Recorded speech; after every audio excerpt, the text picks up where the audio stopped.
You heard about Denzel kissing and all that shit. Yeah, I heard it. Denzel I'm not surprised. They all ruined the whole that's movie. the for me. price they I was all gonna got watch the paid. movie like. I mean, he doesn't do it in the Watch 10 movie. minutes. No, he doesn't do it, but But, just ruined yeah. it. For No, me, I know. like, you know what Yeah. I'm saying? He just like, oh man, what are you? Man was Down down for it. fully in Rome for real, bro. Oh I no. wasn't really surprised though. I only watched 10 minutes of it. I ain't watched The Gladiator you're talking about? Yeah, the new Yeah, one. they even got They're Denzel good? in there and shit. Yeah. They've always had Denzel. Yeah, we're good. We're not, we're good. Mm-hmm. Yeah, we started. Yeah. Right. Shalom. Shalom. Kal halal Yahweh. Ba'ashem, Yahushua, Ba'ashem, Hakadosh. Double honors to the apostles and elders of Great Millstone, and honors to you brothers out there in the highways and the byways, teaching this word in all sincerity and truth. Yeah, we just gonna go into it, man. I wanted to start off going into being a landlord, because that's basically what we're supposed to be. That's what we're gonna be, landlords. You know, we're gonna own land, we're gonna own estate, and with that, you know, we're gonna own servants too, and all those things, man. And there's nothing wrong with that. Now, these people today, you know, they're so far removed. They're really surprised that the royal family Yeah. is owning all this estate, and they're charging people to use it. You know, but as far as I was concerned, that's what royal families did. Royal, It's their country. You yeah, doing it. the royal families always, a royal family always own a large estate. Of course. Yeah. You know, and it just shows you how good Esau's PR is, that the average person just didn't. They thought it was just the. Well, they make it sound like just the Buckingham Palace or Sandringham or just these different mansions and that. They didn't think it was like this, you know, that borough or that county or, you know. Yeah, it's they've bigger. got with the they- dukes of these areas. because I think they make it look like the only money that people have been talking about all these years is the money that the government give directly to the royal family for the duties. So, you know, when they turn up to like Wimbledon and all that shit, it's part of the duties here, and they get paid for that. But then people need to realize that the royal family is a business. Yeah. It's still a business. So they had always had investments in the Bank of England, in, you know, different business ventures. They own land and made people pay rent. So why are people so surprised by that? They got the stamp of approval and the magistrate's court letters, all that. They own stuff. They own beaches. So if you bring your boat across the channel, some of the tax for that goes to the royal family. They were bringing out. Now all of a sudden they're bringing all that out. It's like double taxes, because not only you're paying taxes with the government, you're also paying you're also paying them rent and shit. For Use living there. the Majesty, the revenue. It's owed to the Queen, man. It's owed to the royal family. But that's how it is. So really, nothing's really changed in that regard. We're still living in a world where you got landowners and people who own assets and all these different things, and they're charging the people who don't own to use them. Okay, now we're in the situation where we have to be subject onto these payments, man. But originally, according to the blessings, we shouldn't be in this condition. And so we're gonna get it in the scriptures. So get that. I got it. This is the book of Exodus, chapter 12 and verse 36. Get where Joshua divided the land. While you're enjoying them, This is the book of Exodus 12 and 36. And the Lord Yahweh Shem Yahushai gave the people favor in the sight of the Egyptians, so that they lent unto them such things as they required, and they spoiled the Egyptians. So this is going back to when we were coming out of Egypt. So we're coming out of Egypt, and the Lord had it where we were given capital, right? Money, which is important. Yeah, capital, money or things of that nature is liquid. It allows you to do things, to buy things, which is necessary. You ask any businessman, it's not enough to just have land, or it's not. You need money, because money is a form of currency to get things done. It's a liquidity. So you could pay someone to do something or buy a resource real quick and easy. So the Lord gave us that when we were coming out of Egypt, right? That's why the whole thing goes back to the 40 acres and the mule, and the money. This is why they never compensating Jake properly coming out of slavery, because they know that if you don't have certain things, then you're just gonna be a servant anyway, right? Yeah, basically Esau's robbed us of our rights. Yeah. He knows he's owes us 40 40 acres or reparations in general. Yeah. But you know, because it says that they're going to seek to please the poor, because these devils know that they've done us treacherously, man. You can't have nothing. You if all you have is your hand and your foot, yeah, Yeah. then you're just going to be a servant to someone else. Yeah. You need to have land and gold and these things in order to get things done. And Right. that also goes to the curses in Deuteronomy. Yep. You shall go to your enemy for the one of One all of all things. things. So Esau made sure that he kept us in that weakened state. Something real Yeah. quick. It says Proverbs 22:7 says the rich ruleth over the poor, and the borrower is servant to the lender. Right. Why do you need to borrow? Because you ain't got. Mm. So you need to borrow. So you become a servant. I've got something. Yeah. Deuteronomy 28 and 16. So cursed shalt thou be in the city, and cursed shalt thou be in the field. Cursed shalt thou be thy basket and thy store. Cursed shall be the fruit of thy body and the fruit of thy land, and the increase of thy kind, and the flocks of thy sheep. So you ain't gonna have no wealth. Like when Abraham was on the scene, it said that he was rich with wealth, flocks of, sheep and cattle. He had gold, silver. He had resources, man. And what came with that was servants. Servants. He had private army. He had a private army. You know what I mean? That's in the scriptures. He had a private army. Yeah. He had servants, so many servants that he had servants born into his house. Yeah. You know what I'm saying? That they Eleazar grew up, and all that. Yeah. you know? And there's nothing wrong with that. And that's going to come back, right? In the kingdom of heaven, we're going to have that. We're going to have the gold, the money, the wealth, and we're going to have servants as part of the assets too. Now, I don't say it in the scriptures, but I'm sure Adam, because he was Lord over mankind at that time, I'm sure he had servants too, probably. Yeah, there's nothing wrong with having servants, man. Doesn't But, you say know- in the scriptures, but Huh? yeah, Yeah, well, of but course, he that was a goes Lord. hand in hand. Yeah, he was You a know, Lord, any you know great what I'm man had servants, man. Ah. What do they call it today? They call it employees. Mhm. Yeah. It's no different. Mm-hmm. So, yeah, Yep. servant. And most people, the reason you're an employee is because you can't do your own shit. Yeah. You don't have a choice. Yeah. You need to go work for someone. That's why you got whole songs, even going back to Motown, talking about I need to get a job. And then there'll be a next song like I got a job and man's happy. Well, the reason you have to do that is because you can't control your own manufacturing or your own means of production. Yeah. You can only be a human resources for That's it. someone who owns a factory or who owns land, Yeah. who owns resources, and they need you to work for it. Yeah, and if I can say, Zaquan, he be doing that here. It's like, or people that are wealthy that have an estate or a big enough house have staff. They all say, Yeah. like you've got a fat yard. You're not cleaning the entire yard. No. You got people to do that for you. Yeah, au pairs and all of that sort of stuff. Governess. Yeah, Right. So we still live in that system today. It's just that they fool the people into thinking it's not that system. But the fact you're putting in a job application, you're putting an application to be a servant. Mm. Khan, just to back you up, speaking about how the raptors are, and this is the book of Nahum. This is the book of Nahum, chapter 3 and verse 1. It says, "Woe to the bloody city! It is all full of lies and robbery, and the prey departed not." That's right. Our people is like a prey for Esau because we're in a weakened, impoverished position. And when you're in a weak position like that, you can be manipulated because you're desperate. Mm.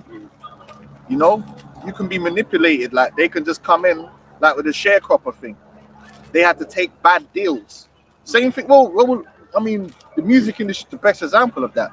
You got talent, okay, great, you got talent, but anything you do needs investment. Mm. That is the way of life. You don't get something out of nothing. You're not the Most High. The only Most High can make something out of nothing. If you starting off as an artist, right, everything takes investment capital. Yeah. And if you ain't got that investment capital, you can't do nothing. Any business you want to start needs money to go in it first. Yep. In order to make it grow and to make it flourish.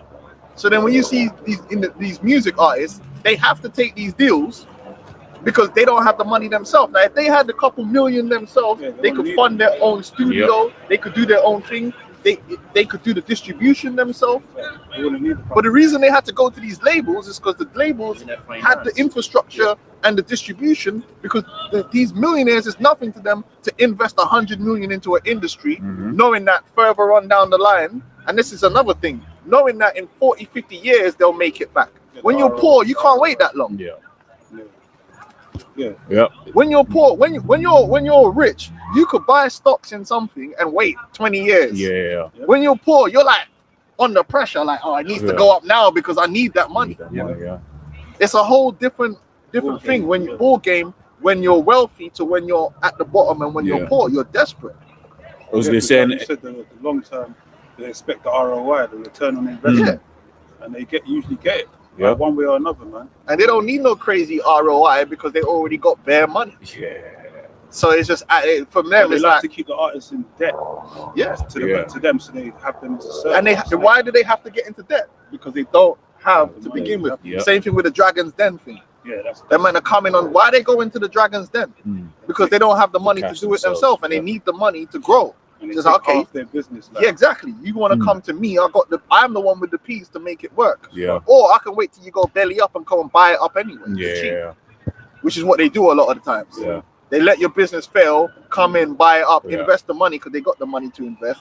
So Jake is in when you're in poverty or when you're poor, so to speak, you're in a weakened position. Your negotiation is already at the on the weaker side. On the weak side. I was to say, being poor is expensive.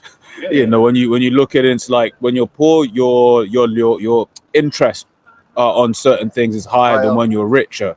Like, for instance, the wealthy, they don't buy houses like the rest of us buy houses, right? They can put the mortgage against assets and stuff like that. They just live in a completely different world. The poor take longer to pay off their debts, so you accrue more interest over the life. Exactly. But when you pay off, you end up paying double for the house that you bought. You know. Yes. It's funny you just said that nigga Bashi's latest album is called Being Poor is Being Expensive. Yeah, it's funny. And then that's how you can get people to sell out for cheap because they're poor. Man that rich don't sell out because they don't need your money.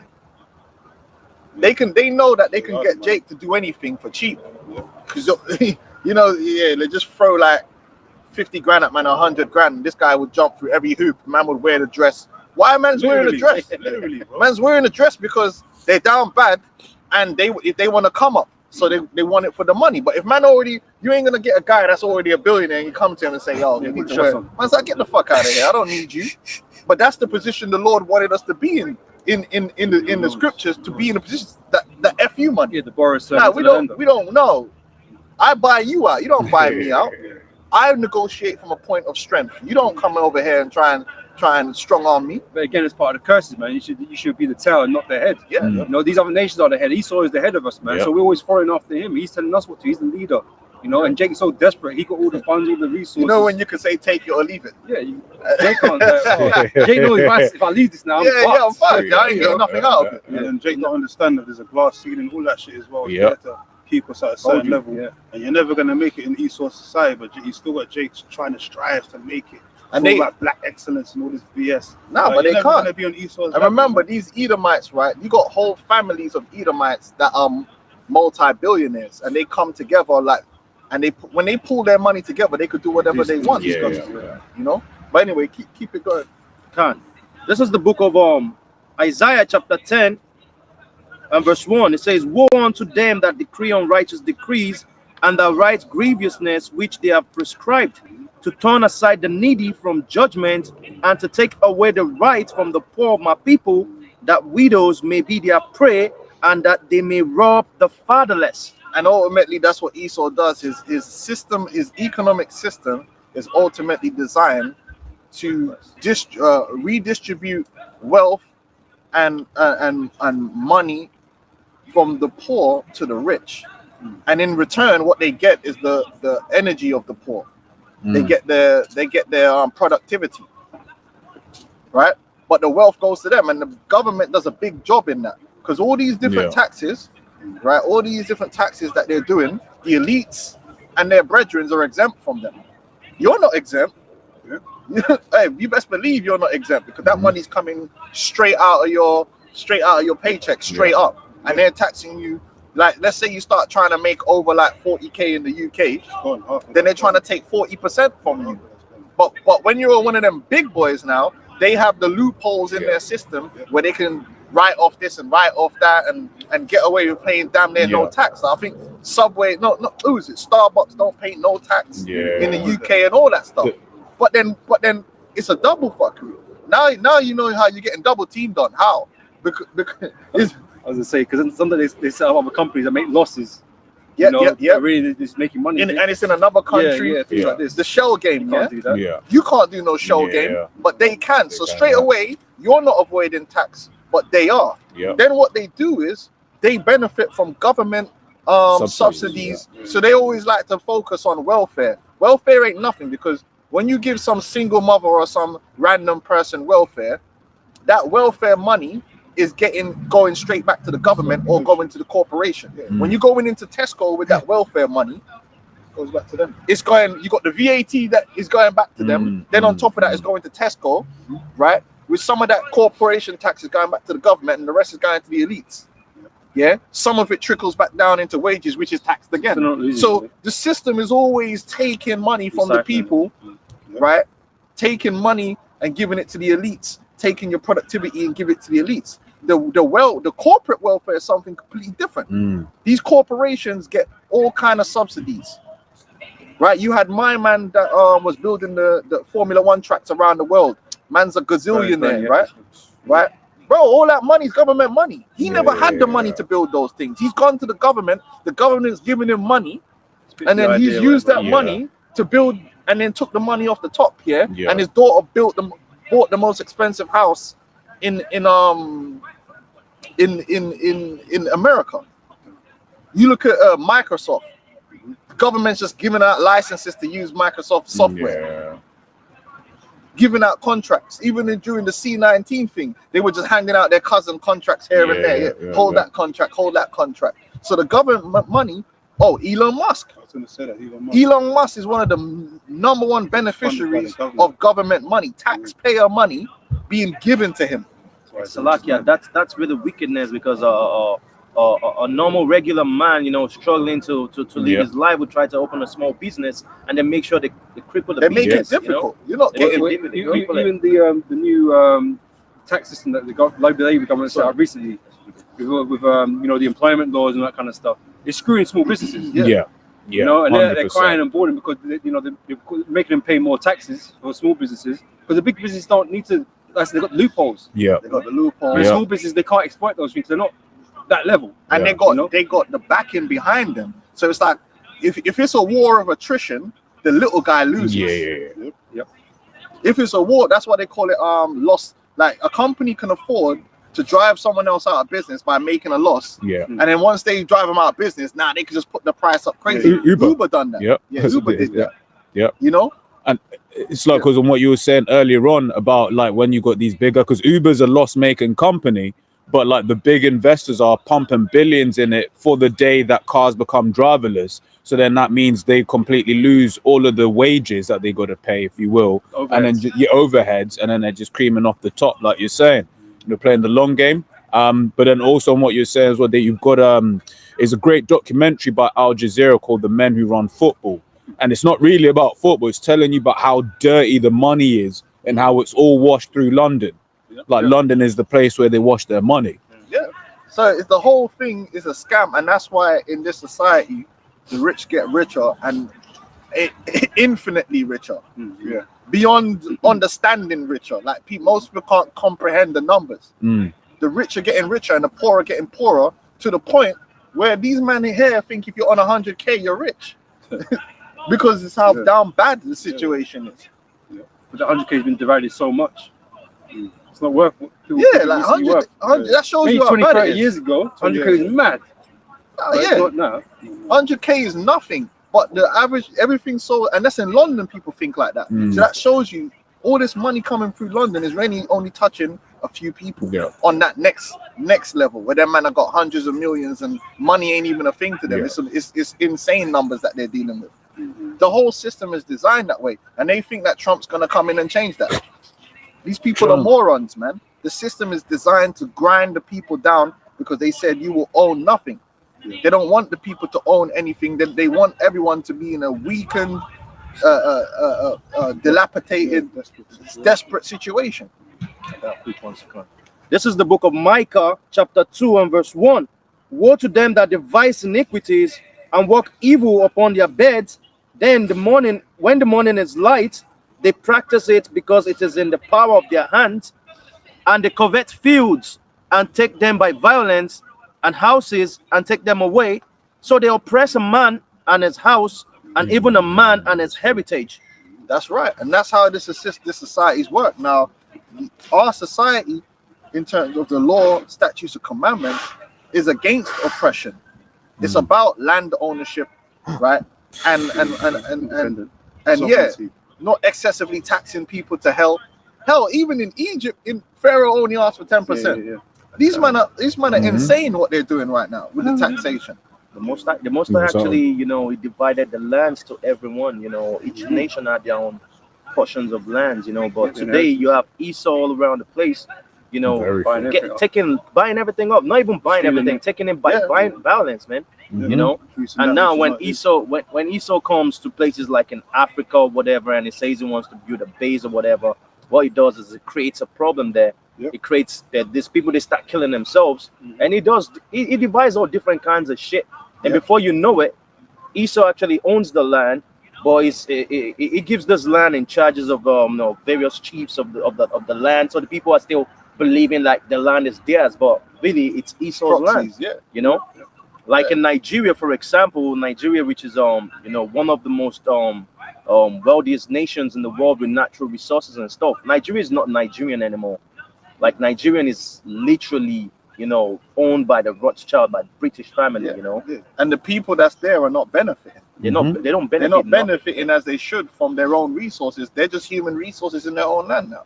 And that's insane. And then there'll be a few man that are little agents that get something out of it, in reward for allowing the oppression of their people, man. And then you look at this the debt, the whole building of the massive debt bubble is all on purpose, because the more debt they can build up in the country, the more they can tax the people and put them under oppression. That's what the wars are all about. That's what, you know how much these bombs cost. They said I heard something. They said someone said something. Salakia, as I'm for cutting you short, but just regarding what you just said, someone said a war fought in 10 days can feed the world for 10 years. Bro, when you could go and look up the individual price for these bombs and bullets, and then then you ask yourself, when they have these war drills, they just but they do that because they know that, like, Lockheed Martin, Boeing. Bro, they're just like, but then that money's borrowed off the back of the people, and then so your taxes now have to go up to pay for their man and their war games. But they're gonna do more war games, and then Lockheed and them man ain't gonna be paying no tax. Like I said, this whole system is just designed to just grind the people down further and further into the dust. Just on that. Revelation 6 verse 4, and they went out of another horse that was red, and power was given to him that sat thereon to take peace from the earth. That's why they always in a war somewhere doing something to somebody. They'll find a way, And these equipments are not cheap. They ain't got no money. Then the Ukraine thing happened, and they were just throwing money at it, and then it's all laundering, and it's for loss as well, because you ain't gonna win no war. You ain't gonna get no money, but that's fine as long as they could increase the national debt. So then now you got all of this issue. They could come in and say, we need to tax this. We need to take away this benefit. We need to take away that benefit. Hard time, point the finger. It's the immigrants. It's the refugees taking all the money. It's like, no, bro. You just wasted 500 billion. To Billy down there. Like, what's going on? Salakia, I was looking at the budget. I don't know how it really works, but I had the opportunity to see, like, was it last year? Because it looks like every year they bring out the budgets. The Italian state, they actually brought out the budget. I was just looking at this thing. I was like, damn, like they had budgets for health, they had budgets for whatever and everything just looked like a little fraction. And they had the budgets for defense. It's mad. Okay, and it was just like it's like eclipsed 5 times the rest of all the other budgets. And now I started making some little researches. Like in Italy, we have like We have different zones. They call them military cemeteries. Okay, and where they keep buying different sheeps and different stuffs and different everything, and each year they need to like upgrade these stuffs, you know. They create new bombs and they need to buy a new one, and they put all these things in this depots. Depots, how do you call it? Depot, okay, and they don't use them no more. They just rot, and that's a lot of money, a whole lot of money that they can feed like people. That people sleeping on the streets. Like if you go to Rome, man, Rome is a mess. There's everywhere. There's shit everywhere. You know, just like in the time of ancient Rome, like you can see that it's fallen actually. You know, there is shit everywhere, stings. Like you have where you have the Pope, the St. Peter's Square, and just right on the angle where it preaches, you have a whole lot of homeless people. You know, and they get all this money, and they instead of investing this money on you know, trying to like make life easier for people, you know, but they invest them on, and this just shows you like who's running the world. It's Esau, man. Everything is on a sword. And if they give you £1, they'll find a way to take another 2 from you. You know, It's just a demonic situation, man. But hey, the reason we're in this situation because we didn't keep the covenant. We wouldn't have to be dealing with this oppression, because as we're gonna go into, we'd be landlords. We'd have our own shit, man. We wouldn't owe nobody nothing, and we'll be doing our thing. Now we just hurt. Psalm 73 and 3. I'll start from 2. But as for me, my feet was almost verse 3. For I was envious at the foolish when I saw the prosperity of the wicked, but there are no bands in their debt, but their strength is firm. They are not in trouble as other men, neither are they plagued like other men. Right, these elite families that operate, they don't have no problems, man. They got their fingers in all the pies. You know, nothing don't phase them. It phase you because you might get fired. Like, you know, they might collapse an industry and you get fired. They're not getting fired.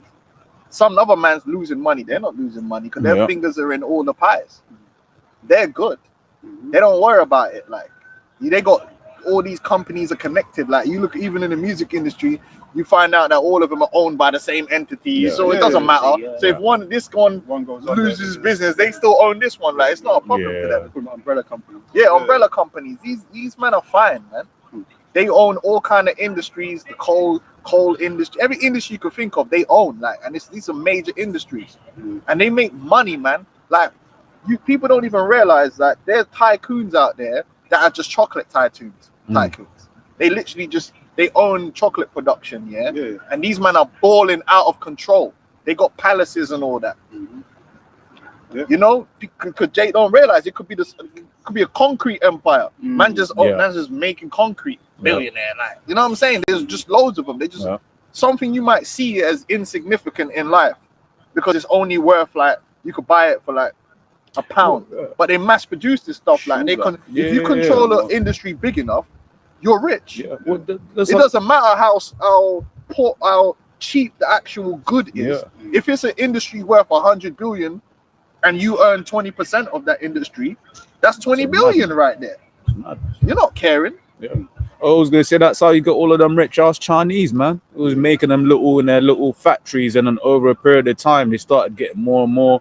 When you're shopping on Alibaba or wherever it's from, or they're basically building, like when you look at, like, we all made the joke, you look at the back of something and it says made in fucking China. You know, and them man are rich. That's who's really buying all of these properties in London. These bloody Moabites, man. They're not taking a little bit of it. They got a big piece, man. They own Africa. They own Africa, like constantly redeveloping stuff. They got like different countries in Africa where they actually teaching the new generation to speak in Mandarin.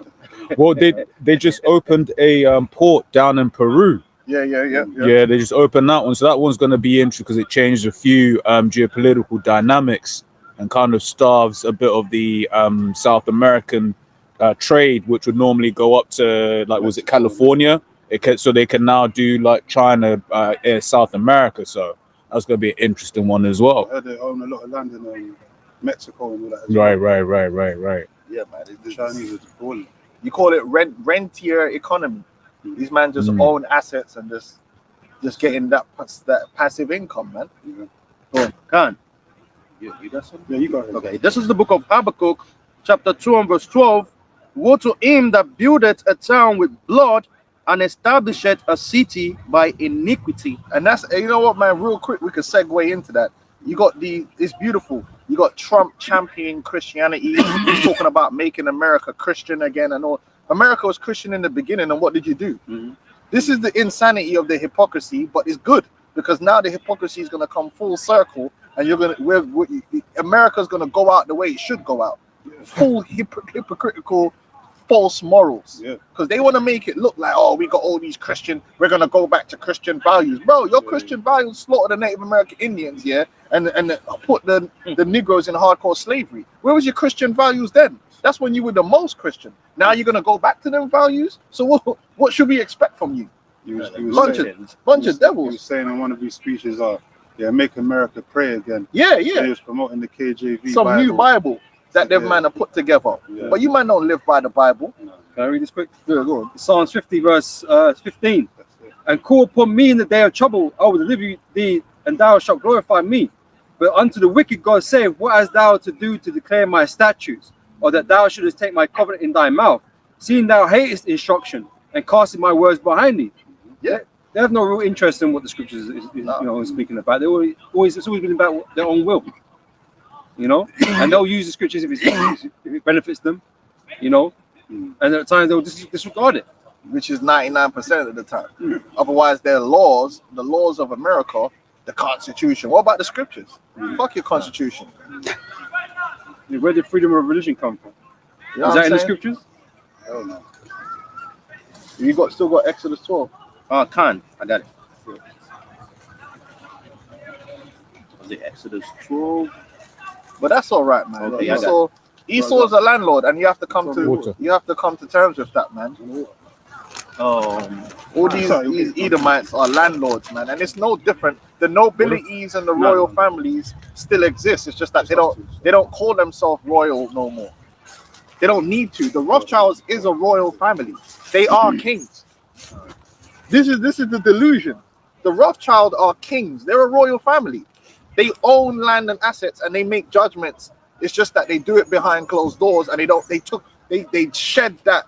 We don't want to be known as no fucking royal family because these men are going to be onto our case. So we're just going to be businessmen. You know what I mean? But that's what a royal family was. It was a businessman that owned shit and had authority to make laws and change laws. Yeah, the royal family answer to the banking families, man. And we're still the peasants out here, like serving these men, and people don't realize it because you're an employee working for Amazon. Oh man, You know what I'm saying? Like, Well- but who owns Amazon? Well, this is the thing, right? All these nations are in debt. They're in debt to these banks, right? That's where they get their money from. Yeah. It's not the royal family. They're not in debt to the royal family. They're meant to be the kings and queens of these nations, They but own they're the not. That bank. means they're not in control. Then, if they're in debt, that's what you're saying, man. The lender is servant to the borrower. And you know the royal family own Sorry, part of the Bank of sorry, England sorry. as well. Yeah. You know they own part of the They Bank of own- England they as they well. literally own it. Actually, They just own, like you're saying, like Yeah, they they try own- to always, yeah, they own hide it. behind the themselves and everything. But the so-called Rothschild, they're so rich that they cannot even hide themselves no more. Like just ask Google. These people are meant to be like invincibles actually because they run everything. They run the information and everything. But they're so powerful that they can't even hide themselves no more. Google is gonna tell you like they own 90,000 acres of lands or whatever. These people are so powerful, like they have so much that they can't even hide themselves no more. That's why they distract you with all this celebrityism. Entertainments. Entertainment and celebrities and Mike Tyson. Some fake But Forbes- people are ignoring the real power brokers, man. Yep. some shit. That, Forbes that they're lords, basically. Yeah. The man's them that's actually the politicians work for. Yeah. Because these people think the politicians are the ones they Working wake up for in the them, morning yeah. and write up a, when a man pull out a bill. Oh, I wrote this bill. They didn't write that bill. They have staff, and those Exactly. staff are controlled by other. They're the handlers, You presented the bill. and they come to the politician. Yeah, you need to champion Pass this this, bill, yeah. and then them man ain't read. Oh, the bill's that fucking. The bill will be about this thick, bro. 1,000 pages That man ain't long. read that, bro. Yeah, like Bill. They said, what's his name? Writ the crime bill. Biden. Biden, You yeah. think he sat there and read that? Yeah. Is that your belief? You think he woke up in the morning? Oh, I wanna Bro, he saw some demons. The demon wrote it. Yeah, they got the people behind the scenes that is really controlling everything. Real, And these people are just given. They're like, go out there and sell that to the people. Yeah, it's dedicated. You think Trump's gonna sit there now and start writing? Okay, you know what? He ain't gonna do Wakes up in the morning. You know what? I wanna. No, he don't matter what Trump wants to do. The man them are gonna give him what he needs to roll out, and he gonna go and do it and act like it's him. Oh yeah, look, I want to do. You didn't want to do shit, bro. You're being told. The real royal families, man, they're the mans that make the phone calls, like the mafia done, and tell man what to do and what not to do, and don't get out of pocket. Otherwise, you know what time it is. Yep. And these people are really delusional. Actually, you know, they believe that Trump comes in and is gonna change. Like there is actually a huge, a huge community on the online. Like they follow themselves. They make plans of creating new cities or whatever. They still believe in Trump. That Trump is the Messiah, the QAnon and all that bullshit and crap. You know, that the left, the right, the center, the middle, whatever, it's all being controlled by the same body. Okay. Yeah. And then they give you a fake Forbes list of the so-called richest people. And Yeah. But they're not the rich people. Yeah. Bill That's Gates why- and all these people. Yeah. Well, that's why the trust in the shadow of Egypt is going to be your shame, man. You know, can I read this quick as well? Yeah. Just because because you're talking about the powers behind the scenes, right? Because they exist. You know, it's not a conspiracy. There are people that are more powerful than the people that you see in the open. And if you prudently follow the money, you can find, like, you see videos where a guy will, but it's long, it's very tedious, and that's what's his name said. Remember we was watching Daredevil, you know, and then he was like, people don't want the truth.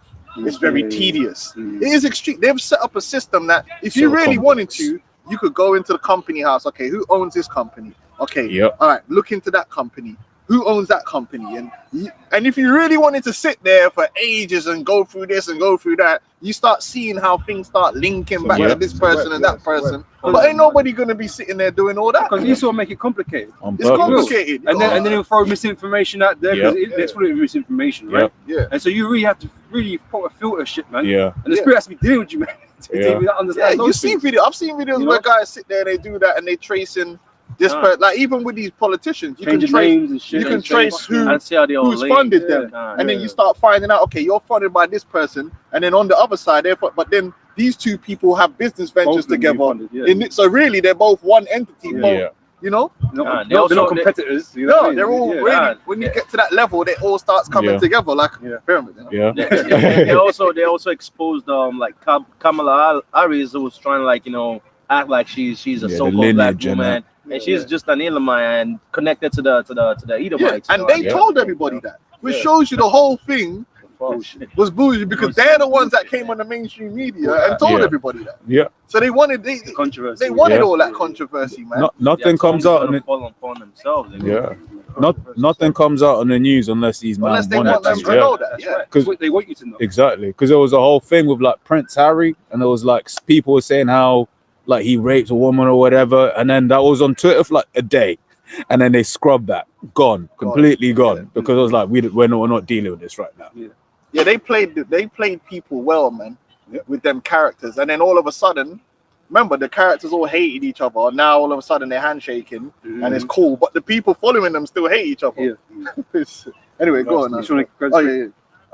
Psalm 64 verse 2: hide me from the secret counsel of the wicked, from the insurrection of the workers of iniquity, who whet their tongue like a sword and bend their bows to shoot their arrows, even bitter words, that they may shoot in secret at the perfect. Suddenly they shoot at him and fear not. They encourage themselves in an evil matter. They commune of laying snares privily. They say, who shall see them? The snares. This society is all about setting traps and snares for the people to fall into. That's all it is. It's snares and traps that they set up. The politicians, they set snares and traps. They put forward things and they might try to make it look like it's good. It's going to be good for the people, but it's not good for the people. It's a snare. And the ultimate snare is going to lead up to that MOTB. Right. They want to push the people and put more pain on the people to the point where they get trapped by that MOTB, man. And Trump is going to push that, man. He's a sick. You know the sign for MAGA, what it is, right? It's this. The 666. That's the MAGA sign. And then MAGA is actually an actual position in the Church of Satan as a priest. Wow. So the whole thing's set up. It's all witchcraft, man. I think Elon Musk also did the MAGA sign or something, you know, when he was invited on stage with Trump and Yeah, he's done it, and he did it, and he all threw the that. 6. Yeah, It's all linked, man. they know what they're doing, and they know that they're going, and they got JFK Jr. in there, and he's gonna make America healthy again. Yeah, he's gonna, you know how he's gonna make America healthy again? They're probably gonna come out with some new implant that you could put inside yourself that's gonna be able to diagnose you of any of you and all this bullshit. They already had it. Remember during the CV, DARPA had the one where it could That's how measure he their gonna make thingy. America healthy again. Well, you think he gonna start handing out herbs? Is that your belief? Oh, look at him. He looks healthy. Right? He's in the scriptures. Because he's not part of the left as well. So you know he can't be evil. People are morons, man. But that's that snare that's being set for them. Khan, I got the book of Exodus. Okay, I got the book of Exodus. Okay. I start again from verse 36. It says, "And the Lord Yahweh Shem Yahushai gave the people favor in the sight of the Egyptians, so that they lent unto them such things as they required, and they spoiled the Egyptians. And the children of Israel journeyed from Ramses to Succoth, about 600,000 on foot." Right. So it's numbering who? The Israelites. About 600,000 on foot. Go on. "That were men beside children." Right. So that there was 600,000 men, and then you still had the children and you had women. Khan. You see it there. Go on. "And the mixed multitude went up also with them, The mixed multitude went up also with them. Go on. and the flocks." So and hold on, wait. They weren't counted. It numbered the Israelites, They didn't count that. right? But the mixed multitude is like with the cattle in them. Because those are our assets. Yeah. You understand? That's an asset because the mixed multitude became our servants. Yep. And we were landlords over them because they did go into the land with us, but they didn't go into the land as citizens, as first class. A first class citizen is a landowner. And that's why I was watching something and it was breaking down how important that in a country citizens own land, because it gives you a sense of what's the word? Responsibility or belonging. Responsibility. Yeah, you're right. That's why I need you. Responsibility, right? You got a lot of men now. They're disenfranchised with the society because they don't own any of it. They're just here. It don't even matter if they're here. They could be anywhere because there's no different. There's something about when you can look down and say, "I own this piece of This is land, mine. so Take care of it. I am a citizen." Sovereigns, isn't it? These people are not really citizens. Especially like, you know, people just throwing beer cans everywhere, children just damaging Yeah, up they don't everything. own They shit. don't- There's no belonging here. You could go anywhere because you don't own nothing here. Now the elites, they own.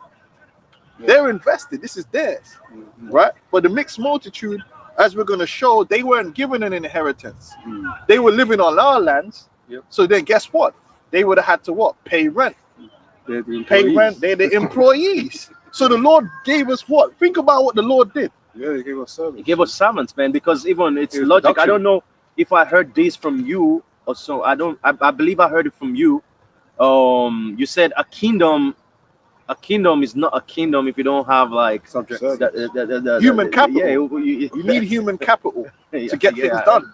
Because you can have raw resources, but the raw resources are only going to be held back by the people, the skill and the people that you have in order to work it. So you need people, and also you need how skilled those people are. The more skilled people you have and the more of those people you have, the more able you're going to be, the more you're going to be able to produce the resources that you have. Now, why do you think Egypt refused to let the Israelites go? Okay, Big into the economy, man. it was the biggest economy at the time, man. It was the main Who was commodity, building them pyramids and all Free. different kinds of stuff for free of charge. Now, why do you think America, USA don't want to let the so-called Negroes that were taken from Africa back to Africa? Why do you think that? You know? Yeah, because we're a human resource, human capital. You just read it earlier on Nahum. And a skilled human capital, because when Jake gets a skill, they get a skill. Because them Mexicans, you see them Mexicans come, and you see them videos online, and them there, bro. And the thing, It's all in the name. it makes you look Like, how the Them man are moving like a machine, yeah, and it's done properly. Yeah. Properly, yeah. Efficient. It's done this, and that's worth something. It's a quality job, actually. That's why they're saying with this American economy thing, like Yeah. in January, if this guy gets to deport millions of migrants, it's gonna collapse the economy because It'll all the affect. workers, those laborers are needed, man, to help. Well, it's they're keep providing a America lot of cheap labor too, afloat. Yeah. and there's nothing an overlord loves more than cheap labor. But that's the thing, because what they always complain about, the rate that they go pay these man, that's why they always shipping work abroad. That's why the China man are doing everything, man. Because it's cheaper over Yep. there. And Mexico. a system that America's built itself on can't rely without slavery. Yeah, They can't. That's why they're so much in fucking debt. and they did that. And don't give us no bullshit about the Democrats did that. The consecutive American Yeah, all the same. governments, both Republican and Yeah, Democrat, on board. Both of it, man. helped the On big board. corporations to get their cheap labor abroad because it was all about the corporations' benefit and not the American people. Right. All right, because after World War II, America was a manufacturing powerhouse. They decided to start shipping out the production elsewhere because who did it benefit? The corporations, because they can make more profits selling their products back in America and giving out credit cards to everyone to buy the products that they can't afford because they just lost their job. Go on, Going back to you want me to go back to Exodus? yeah, finish that Exodus, and then you got the scriptures about the land being handed out, right? So that's why you hear these people talking about the mixed multitude, and you're like, what are you talking about? They were there. Can't. The Yeah, Lord but blessed proves us that with human proves capital. that the Lord gave us, because it says in the other books about the strangers, and there's two types of strangers. You've got the Israelite foreigners, and then you've got the other nations. Yep. And it tells you about if there's other nations amongst us and how we're supposed to treat them. So That's right. they were definitely there. And just like them Canaanites that became hewers of wood. They was there. Yeah, water, yeah, yeah. when you tried to And take, yeah. it also coincides with the year Jubilee for our Lord that we have. We be released from our servitude, right? We be released with Yeah. things, right? With cattle or whatever, Money. right? And the same thing when we came out of Egypt, we came out with things. Yeah. We didn't come out broke. No. We don't just let the Israelite brother go. Yeah, go and fend for yourself now. No, you gave him substance, man, Yeah. to go and build your own shit. And you could take that money and buy slaves too. Yeah. Mm. So, Or hire people. so when we came out of Egypt, we didn't come out with nothing. Yeah. We come out with things to build upon. Oh You yeah. know, because it's important. And it's gonna happen again. Because this time when the Lord delivers us, there's gonna be a mixed multitude. It's vocab Yeah, and yeah, them, Because man. otherwise you're always going to be independent. You're going to be dependent on something or somebody. You know, Not if you on don't the go out with chariots things- though. They ain't No, gonna be no, on the no. chariots. They just we're gonna collect the mixed multitude from among the scriptures speak about the nations of them which are left. Yep. There's gonna be Edomites and all that's gonna be left, Yep. and different other nations, and we're gonna use them as human capital in the land of the Lord. You've got work to do. Yep. Real quick. Okay, go. Yeah, real quick. Ezekiel 39:14, and they shall sever out men of continual employment, right, passing through the land to bury with the passengers those that remain upon the face of the earth to cleanse it. After the end of 7 months shall they search. So you either might complaining about losing your jobs to immigrants or whatever, man. Don't worry about it. You know, you're there's going to be continuous employment. You're going to be employed forever. Job security. And don't worry about no pension because you ain't going to need it. You know. And there's nothing wrong with that because everybody should work. Mm. Man will put here to work. We're gonna be working, but our work's different. 6 days. Yep. 7 day rest. It's 6 days, yeah. Our work is gonna be the management. Yeah. You know, 100%. landlord, being a landlord is work. It's just Yeah. different type of work. Supervision. It's supervision. We're working with this, Yeah. with Yeah. the wisdom, and that's where some people they get mad at the boss. Mm. Hey, your boss, but sometimes you realize that the boss is a valuable person when they know what they're doing. Yes. When they know Yeah. what to do. When they Yeah. know what they're doing, that's Yeah. a valuable individual. Yeah. So they don't do the donkey work, but Yeah. their mind Thinking. orders things the correct way, and you get rewarded for Yeah. that. Sports teams are examples of that. Like you'll see, like the one manager leaves, and then all of a sudden it's like this Then, team starts before. Yeah. But you look at Arteta. Oh man, I knew it was coming.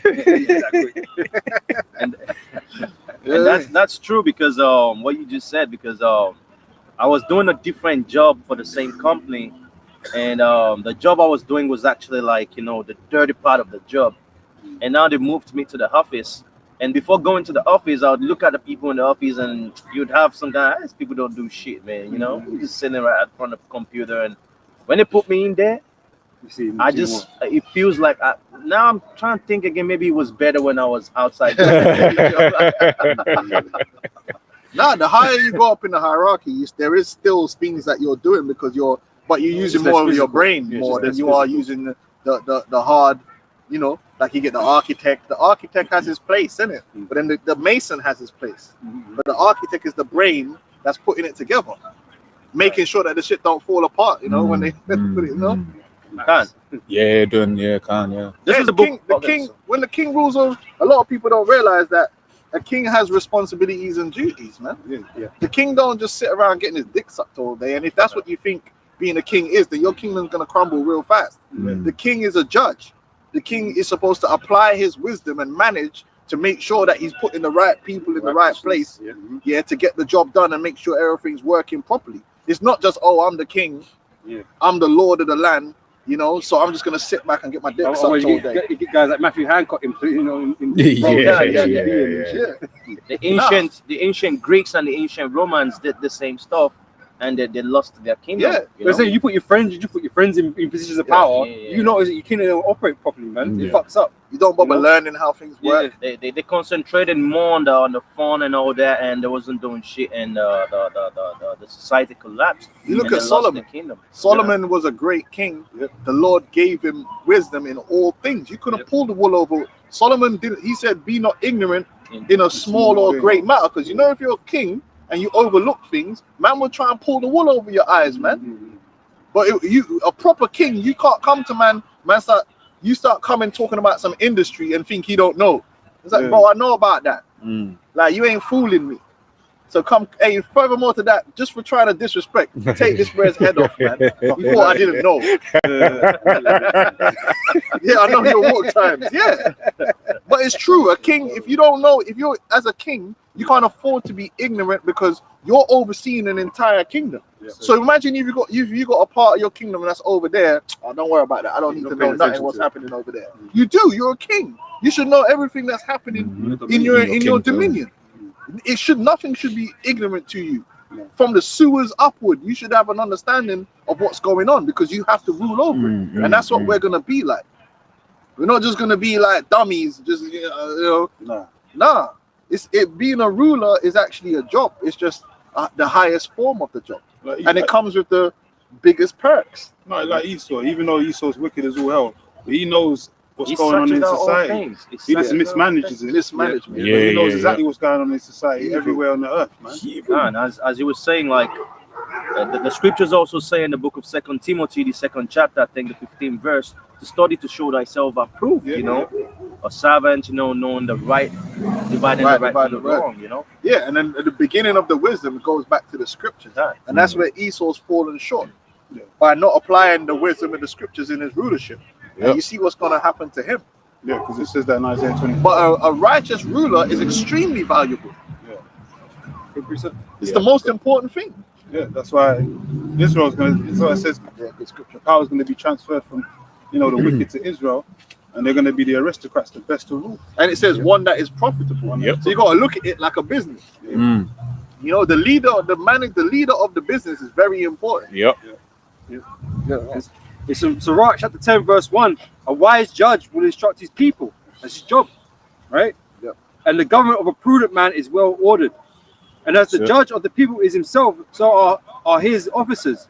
And what manner of man the rule of the city is, such are all they that dwell therein. Mm. An unwise king destroyeth his people, but through the prudence of them which are in authority, the city shall be inhabited. The power of the earth is in the hand of the Lord, and in due time he will set over it one that is profitable. So righteousness goes downhill. So if you got a king that's righteous, then that king is going to make sure that all of his underman are righteous. And then they're going to make sure that all their underman is righteous, and so on and so forth. Now, if you got a wicked king, guess what? He's going to have wicked, generals and servants. And they're going to have, and then That's what you see. And that's what you see in the society. If the head is sick, If the head is sick, it's rotten from the top down. So now what the Lord's going to do is going to raise up his sons in righteousness, and that's going to change the whole vibration of the earth. Because now at the head of everything is nothing but righteousness, and then that's going to that authority is going to trickle on down to the least, to the bottom. Yep. Can't.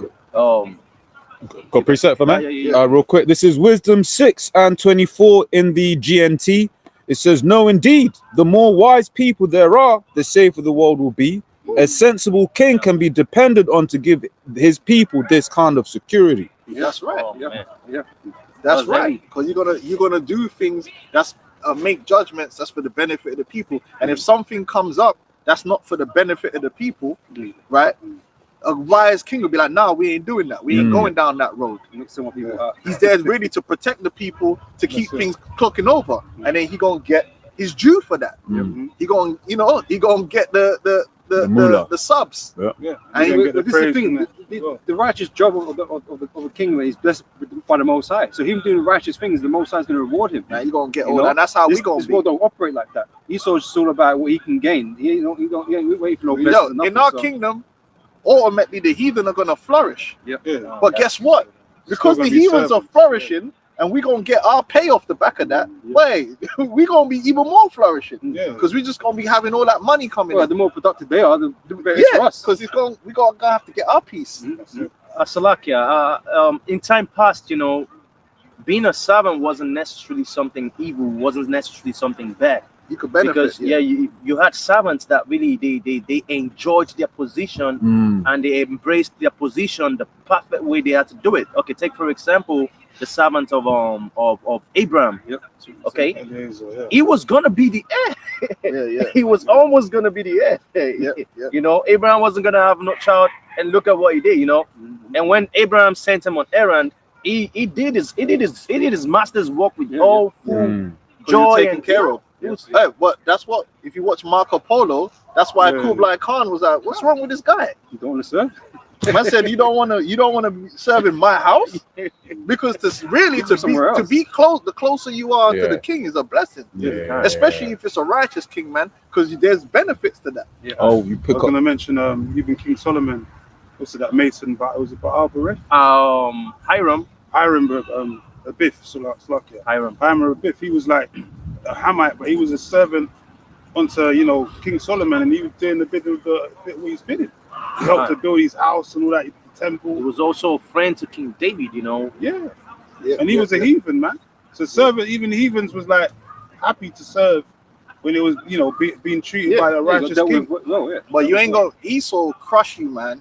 And that's because he's demon. And Esau just over. What's that scripture that says the creation can't wait for the sons of Oh, manifestation of the sons of God. Yeah. And really, when Israel is really going to be in power, when we're going to return back to our kingdom, everyone will be good. Even the servants are going to be good. People are going to be doing their various jobs and everything, and they'll be happy because we're going to imply that the laws, man, because the laws actually brings good fruits. Now we all struggling and suffering. Don't get rain. The scripture says, when the righteous rule it, the people rejoice. When the people, when the wicked rule it, the people mourn. We're all mourning right now. You get that wicked oppression.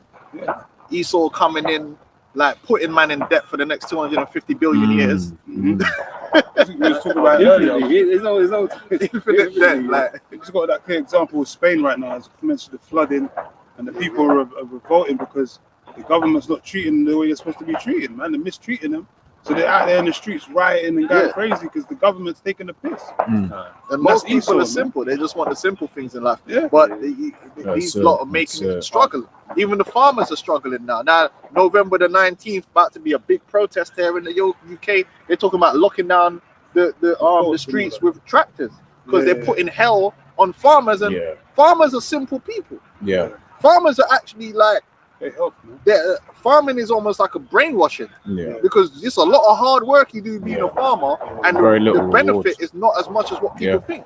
So in the video, the man's like, "Yeah, I have a farm, and the farm's worth £3 million, but farmers don't take that money is in the farm. It goes back into the Man are not rolling around with a flipping liquid. diamond chain, and no, they're not. Yeah, it's not liquid, so they don't live a rich life. Any money, extra money they get, they put it back into the farmer, and their thing is, I want to produce food for the people and earn a honest living. And there's nothing wrong with that.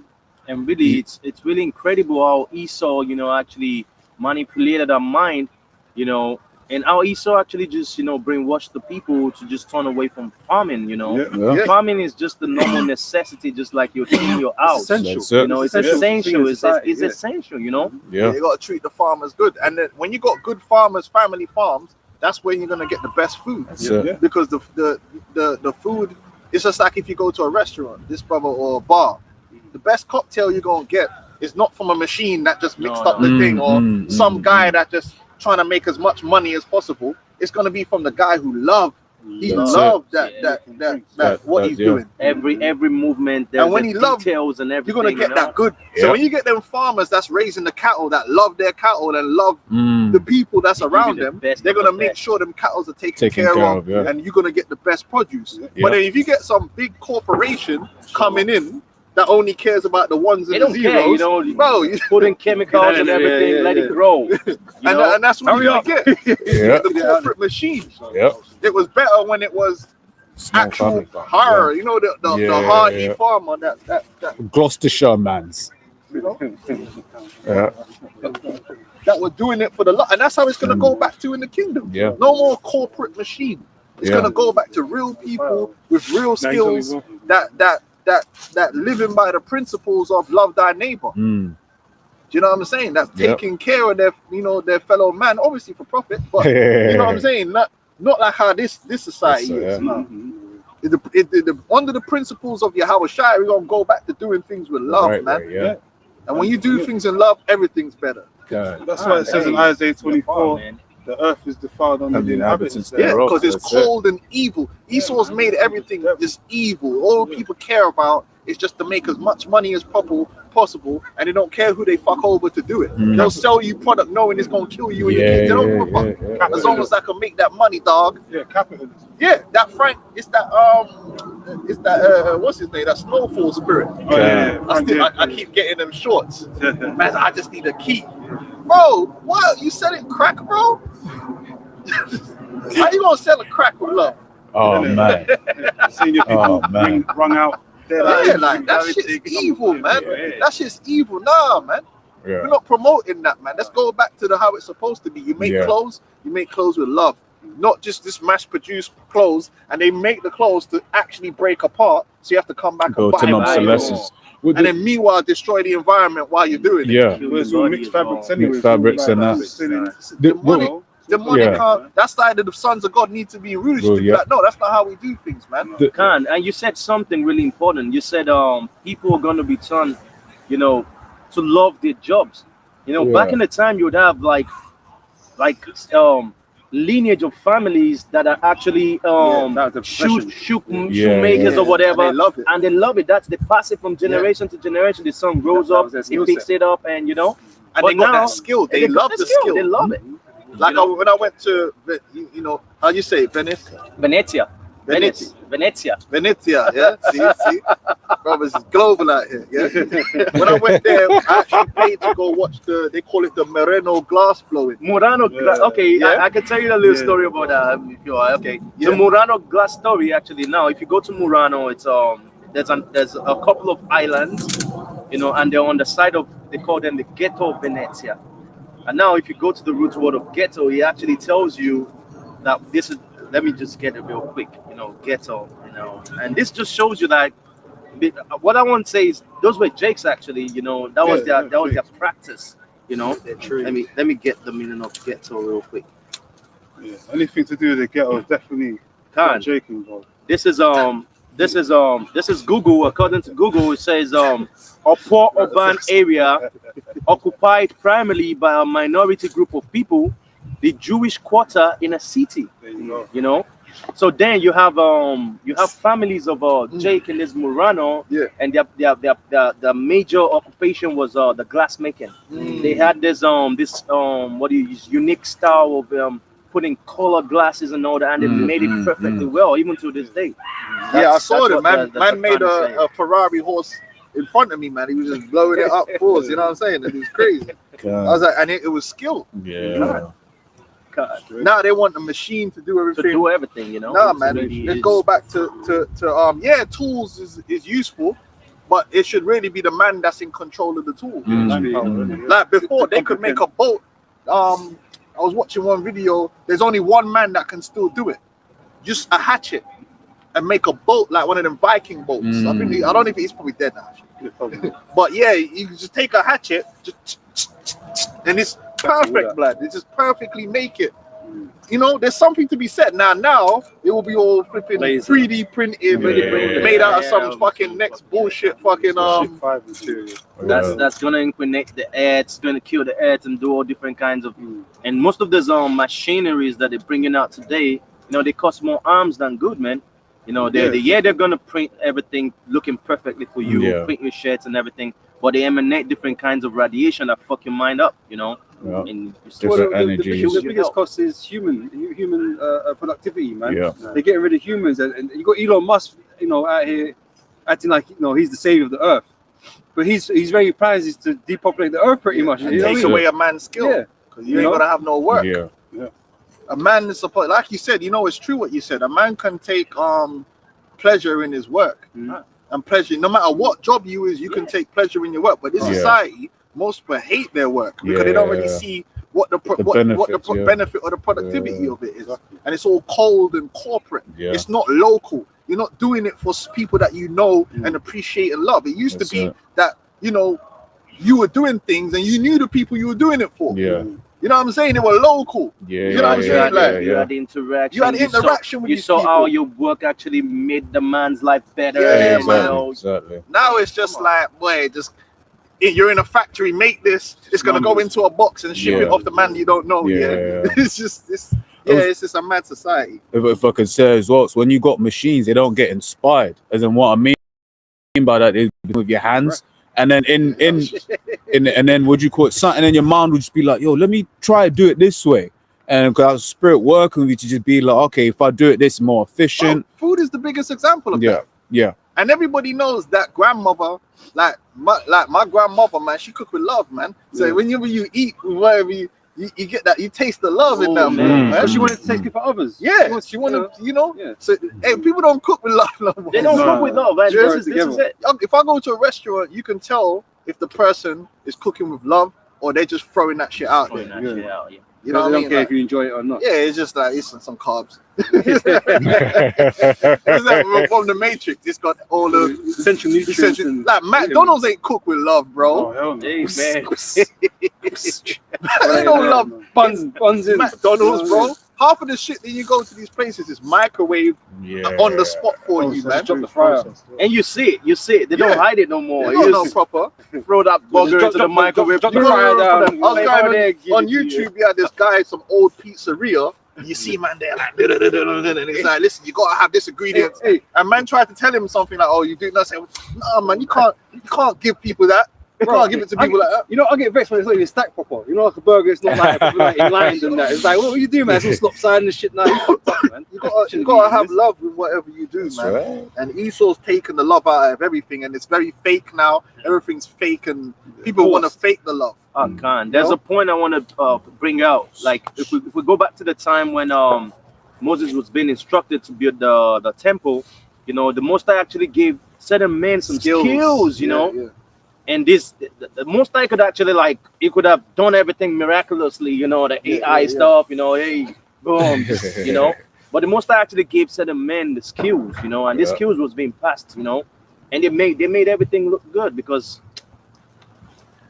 the spirit of the Most High is just creation, and He has put that spirit also in man. It's part of the bread, tools, you know. Men are like tools, and our hands, even the hands of a man in nature is known to be a very. No other animal has the ability like our hands have. When you study, you know, the way our thumbs and all these things operate, we have the ability to master so many things with your hands. You can grip, you know what I'm saying, your little fingers.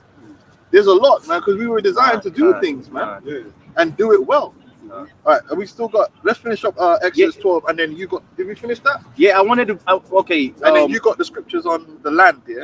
And then we're gonna come back into that. We're gonna come back into. Get what you're getting. No, because you know, you were speaking about the landlords and everything. So I wanted to bring when Jake is gonna come back as the landlord. Yeah, we're gonna go back into that. Okay, so let me go back. Let me conclude the Exodus. This is Exodus chapter 12 and verse 38. It says, and the mixed multitude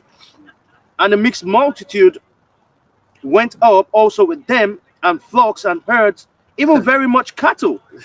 And they baked unleavened cakes of the dough which they brought forth out of Egypt, for it was not leavened. Right. Now the mixed multitude didn't even get they didn't get okay, and then there was a couple of these people, and the man didn't, they just the mixed multitude. It was just heathens, man. Right now, when the land was divided, they weren't given an inheritance in the land, because that land was only meant to be divided among the seed of Abraham. Now they were there, they were down with us. They were like, yeah, we're down with what you're down with. It doesn't say we captured them. No. They willingly said, we need to roll with these people. This is a blessed people. You know, they looked up to us. It's just because you want to be cool. There's plenty.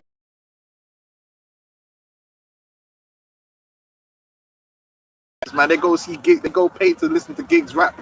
Oh man, It's nothing but Edomites. Going to Wembley, you know what the man do, you know? Hey, Jake ain't buying them tickets. Oh man. They want to fit in. You got the scripture? Yeah. This is basically a summary of it, isn't it? Yeah, that's all. This is Joshua. Is it the one where it says that they gave to the large families, they gave larger lands, and to the smaller families? Or is that in I have got that one here as well. Okay, yeah. No, get what you're getting and let's get that. It's from Joshua chapter 14, verse 1. And these are the countries which the children of Israel inherited in the land of Canaan, which Eleazar the priest and Joshua the son of Nun and the heads of the fathers of the tribes of the children of Israel distributed for inheritance to them. By lot was their inheritance, as the Lord commanded by the hand of Moses, for the 9 tribes and for the half tribe, because the other 3 tribes and the half tribe of Manasseh were given land on the other side of Jordan. Yep. So how come we don't mention the mixed multitude? Because they didn't inherit, but they were there. So what would they have become? Servants living on our land. So you could hold that piece there for you and your family, but whose land is it really? And then so that shows you that even in this society, most people they're still living under that system, because that's why you have to pay property tax, because the house that you spend all this money buying on your mortgage, you don't even own the land. You don't have what's known as the alloidial title, which means you own that land and have the right to defend that land by military means, because it belongs to you. You're sovereign on that land. You can look. Can someone Google alloidial? Is it alloidial? Alloidial Yeah, title. I think Alloidial title. Yeah. Most titles now, what fee? What do they call it? Fee something or something like that, right? Yeah. So that's on.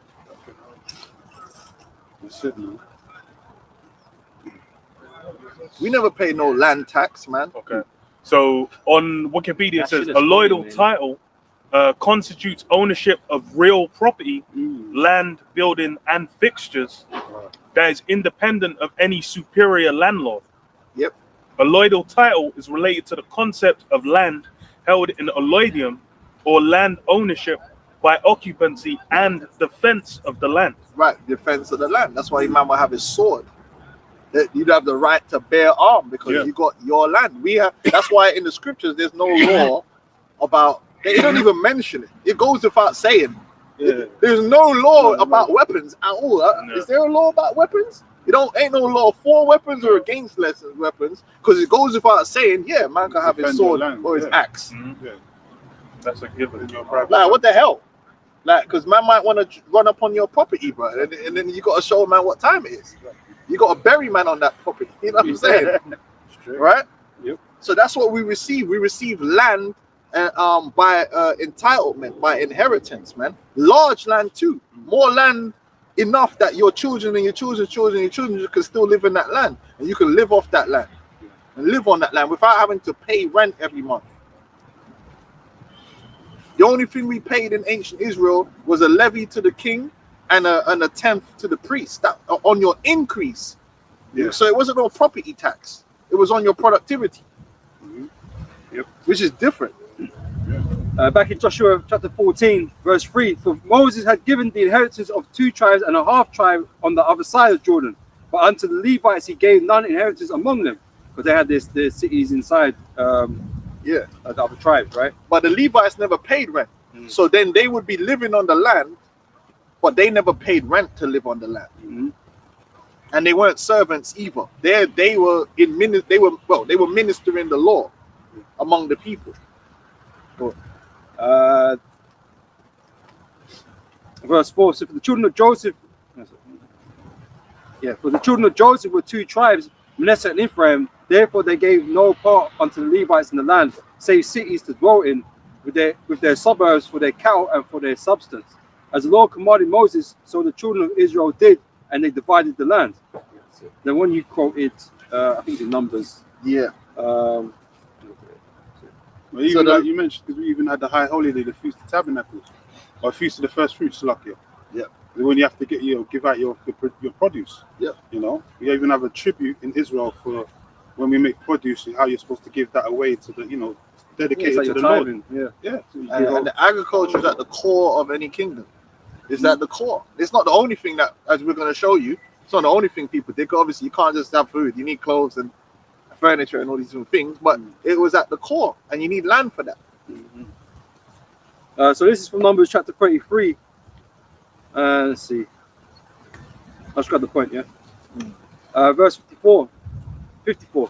And ye shall divide the land by lot for an inheritance among your families, and to the more ye shall give the more inheritance, and to the fewer ye shall give the less inheritance. Every man's inheritance shall be in the place where his lot falleth. According to the tribes of your fathers ye shall inherit. Yep. So there you go. So landlords, and on them lands, right? They got the lands. You could bring in your servants, and you can have hired servants of Israelites. Yep. So you can hire servants and some of that. That's why the Lord gave the parable about when you give the man the for the harvest. You give the man the pound or whatever for the day of the harvest, and another man might come at the 11th hour, because with harvest was labor intensive. So a lot of times you need to bring in extra manpower to make the harvest, because some harvests need to be done within a certain period of time. You can make it worthwhile. Or sometimes families will come together and say, listen, we'll help each other and come through and do each other's harvest and things like that. It depends on how how they were dealing with the situation, man. All right. But then like I said, they had the mixed multitude there too. Yeah. And when you conquer the other nations in war, you get servants like that too. Yeah, like employment law, it's different for an Israelite that was in servitude, to a heathen that was in servitude. Different laws. And then your servants multiply like your cattle multiply. And they're in possession. You whether have children and all that kind of thing, they're yours. That's how you build a kingdom. Yeah, that's how you're supposed to build a kingdom. Now I got we mentioned earlier about some tribes specializing in certain occupations. This is the book of First Chronicles.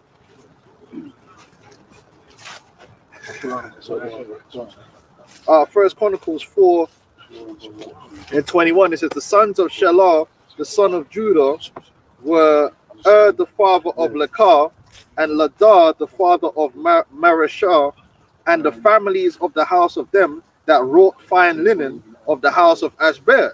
So these men were known for being able to spin that fine linen, that craft, man. And they were the cost. Because obviously the specialists, they were the specialists. And then you got another group of men down here. It says these were the potters, and those that dwelt among plants and hedges, and they dwelt with the king for his work. So them man there were doing the pottery, and they specialized in the pottery. Kingdom. We're gonna need cutlery, pottery, all that stuff in the kingdom. We ain't gonna make it. So you're gonna have a certain man that are dealing with that, and then you're gonna have they would have been doing it, but then have servants as well. So you might be a craftsman, but you need man to, like you're a swordsmith. Then you have servants that blow the coals for you and all them different things. Esau's taking away all the skill from the earth, man. He's put people out of business. You just stole the word from me. I was just thinking that. Yeah, he is de-skilling people. He is de-skilling people. He's de-skilling them, dumbing them down, and then replacing them with machines and AIs. And then they own the machine and AI because they're expensive equipment. They're monopolizing all these things. You know what I'm saying? Exactly. This is Hey, I was just thinking when you just said it. Esau is dumbing down the people. People are losing their skills. You see, many of these nations, they really have skills, like superior skills. Like the Moabites, they have different kinds of skills. And then the kingdom, all these nations are gonna get their skills back. and they're gonna be needed. Who's gonna build the road with gold? Who's gonna make our buildings with the different layers? Isaiah Of, 60, you know, artificers. who's gonna do all that? You know. the sons of the strangers shall build thy walls. Yeah. And right now, Esau got everyone fucked up. Like the Floridization, the dumbing down is madness, man. And the kingdom, the people are gonna eat healthy food. They'll be able to think better. They'll be able to be more creative. This is it. Yeah, man. Vocab, don't worry, you're gonna be there, man. Yeah, we're not gonna 3D print. You gonna get whipped to shit, man. You ain't even gonna be there to work. You're gonna be there to suffer. He's gonna be happy to serve us as well. He's gonna suffer, but he's gonna be happy to suffer. Vocab, he can't be happy, bro. He did something wrong. He's happy. Man's there to suffer. That's his work. Man, that man is just speaking of Vocab, man, is just desperate, man. Even Hala the Dos in Italy, this is how desperate he is. Who was doing a live and it was, hey, He's a stalker. Where you at? Can I come all come around down? the place, man. Because he's not only is he's getting his fame and making his money off us, because when he makes his brother showed when he makes videos on other people, no one ain't trying to say we're the hot thing. So he's getting his views of us, man. Right? He was making mockery. He's even dressed up like a Palestinian. You see those pictures? He's a demon. He's a man. demon, bro. He's gonna get fucked up. And he has to resort to mockery. That's why he did all that private eye and all that stuff he was doing. Private eye, You know why you're resorting to mockery? Because you can't resort to these scriptures. Because we've already defeated you in the scriptures. Many times over. Like you have ethnic. Shut up, man. There's only ethnic Israelites. You moron. I think. Oh, now they're coming up with what's the new stuff now? Spiritual Israel. Always spiritual Israel. That's not being. Oh, now they come up with the book of Esther. When it says 8 and 17. They got scared and they converted. They became Jews, man. You just need to go to the root word. Anyone can convert into a culture. Laws and stuff. Of course. Israelites actually became Greeks. But does that mean that you now have? But that's how they're going to be in the kingdom. They're going to throw out rules and laws and stuff. But you know what? They're not going to be Israelites. If what he's saying is true, then you should be go into the scriptures and show where an actual heathen from the other nation had inheritance in the land. Yeah. But that's never happened. In fact, it's so strict in the scriptures that it tells you that if the woman, if a man's only had daughters, she would have to marry from within the tribe. Now, how come she couldn't say if she was a Judite, marry a Benjamite, and he just became a spiritual Judite? Hey, I like Judah, like, hey, I'm with a Judite woman. I might as well just be Judah. Because the son's going to be a Benjamite, which obviously shows another thing. Because you can't change what you are, man. What you're born. It doesn't work like that. That's like a man saying that he's now a woman. Do you realize that's the same? It's the same logic. Oh, I'm a woman because I wear makeup and I feel like a woman and I talk like a woman. And if I chop my penis, no, but you're not a woman. It doesn't matter what you do. You might look like a woman. You might behave like a woman, but you're not a woman. When your ass die and they dig your bones, some archaeologists dig up your bones. They say, look, there's a man there, man. Just like taking an orange, and putting it in the fields of an apple, doesn't make the orange an apple, man. Even if it grows with the apple, paint it red and make it look like a hanging out of the apple. Bro, it don't make no sense what you're saying. I don't like oranges, so I'm gonna hang with the apple. So you believe they just transformed into Jews, like in blinking of an eye? No, that's Esau's logic. That's Esau's logic, Esau actually. You know what that is? That's desperation. Esau's logic. Esau is just trying to be the magician of the moment, trying to make people look like what they're not or everything, It wouldn't even matter if they was, they circumcised themselves. The covenant is not with them. No, the covenant was never made with them. It doesn't matter if they would circumcise themselves or anything like that. The covenant, just like the land, because the land was part of the covenant, goes from father to son. Yeah, it don't go by your political ideologies and what you believe. It's based upon father to son. Look at the situation with Dinah. She got raped by the Hamite, and then he wanted to get into the inheritance. He wanted to marry her. And the brothers was like, fuck that, but cut off your foreskin. Dinah is actually a perfect example, because where's the tribe of Dinah? But those Hamites, whatever, he wanted to marry into the family, and the brothers was not having it. It was like, nah, we're going to slaughter you, man. They never got no inheritance. And I want to say something real quick. Like, going back again a step to the mixed multitude that followed the Israelites out of Egypt. Most definitely, they followed Israelites out of Egypt because they embraced the Israelite culture. They embraced the Israelite God and all that. But that doesn't make them Israelites, you know. They just started following us because they just liked them. Well, they recognize that these are the Lord's people. They just got fucked up. And man. really, you know, They were growing up, you just like see, them man was scared back in because Esther. Egypt, remember, Egypt was a metropolis. So you would have had people from other nations that were dwelling in Egypt, and they see what happened. They're thinking, raw, like, we ain't gonna stay here with you. You know what I mean? We ain't gonna stay here with They're you. gonna do it again. They're gonna do it again. The gods for Pharaoh were saying like, "Yo, how do you not already see like Egypt's fallen?" Like, so why would it? And they're gonna do it again. Pharaoh Because what didn't does it say in return. Isaiah?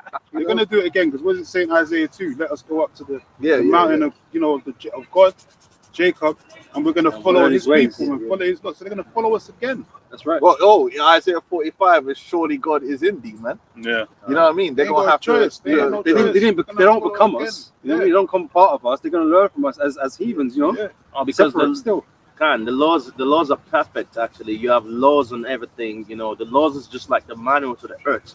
You know, it's just like Can you we get buy. the law? Manual of life. You The buy the human manual of servant life. You know, you can't buy like a life. computer or Life. whatever, and you read the manuals. It tells you treat the computer like this, and you treat it like this, and you treat it like that. You know.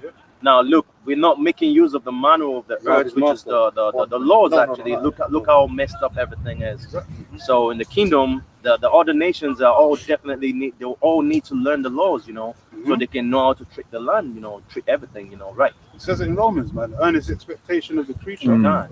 waiting for the manifestation of the Manifestation sons of of the God. Son Because So they're waiting for us to rule anyway. They're waiting for us to get back in that righteous seat, so they can follow our laws in And according to the law, when we put a heathen into slavery, they're bound to us for life and their Forever, children forever. Only if we release them from that can they be released. We have no, and if the very fact there's a difference between how you treat a Hebrew servant and a servant of the other nations shows you that the Lord is impartial. He doesn't believe in equality. The law itself doesn't. That's why you can feed some animal that dieth of itself. You can feed it to a heathen, but you can't feed it to an Israelite because we're like a different citizen, man. And that's in the scriptures. And the Most High actually created Esau different from Jacob, and it's written that one is going to be stronger than the other. The Most High didn't create all people who are the same, you know. Hey, we're not equal. And they have a problem with that because Esau, the most prejudiced person on the planet, wants everything to be equal. But you don't want things to be equal. You're the most prejudiced and discriminatory person that's ever lived on the earth. Other people kind of just enslave people. You went too far. You said we were monkeys. You said we were subhuman. You made a whole scientific. We don't feel pain. Man sitting there, Esau legit sitting Saying there. like, look, the skull. You know, if you go to measuring skulls. Man's got like a library full of books about how we're subhuman. Like, come on, fam. like 100 years ago as well. I'm like, bro, like you guys are trying to mix it up, man. This is the book of Habakkuk, chapter 2 and verse 5. Here also, because he transgressed by wine, he is a proud man, neither keepeth at home, who enlargeth his desires hell, and is as death, and cannot be satisfied, but gathereth unto him all nations, and heapeth unto him all people. And Esau does this, you know, when he brings all people together. He's trying to bring everyone under his umbrella, you know, under his own worship, that vibration. That's why he has the United Nations and all that, you know, bringing all these nations, you know, all together. That's what Esau wants to do. He wants to bring everyone together, you know, that universalism or something, you know, and make you worship his God. You know? And he don't respect his own. At the end of the day, when you're a ruler, you have to, at some point, respect your own laws. So it's like, when we come out of Egypt, if you look at what we did, we only took what land belonged to us. We didn't say, oh, Ammon, we're going to take piece of your land. We put them on the tribute. We never took their land. There's a difference. We put the other nations on the tribute, but we didn't remove the landmarks. Esau's a demon. He will take your land and make it his. You're not supposed to do that because you have a law to live by. Remove not thy neighbor's landmark. You're not supposed to take someone else's inheritance because even the scripture tells you the Lord gave an inheritance after these other nations. Now, what's Esau's new world order all about? taking away the inheritance of all the You people. will own nothing. You will own nothing, and then he just has everything. That's wicked, Bring out your man. face. That's a demonic spirit, man. Like, what are you doing, man? But this is the same guy talking about love, love and equality and all this. Bro, you're putting the people in slavery. The worst slavery. You don't want them to have nothing.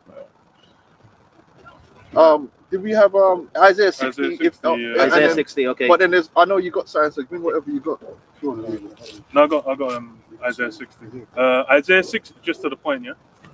Isaiah 60 and 10, and the sons of strangers shall build up thy walls, and their kings shall minister unto thee. The kings are going to minister unto them because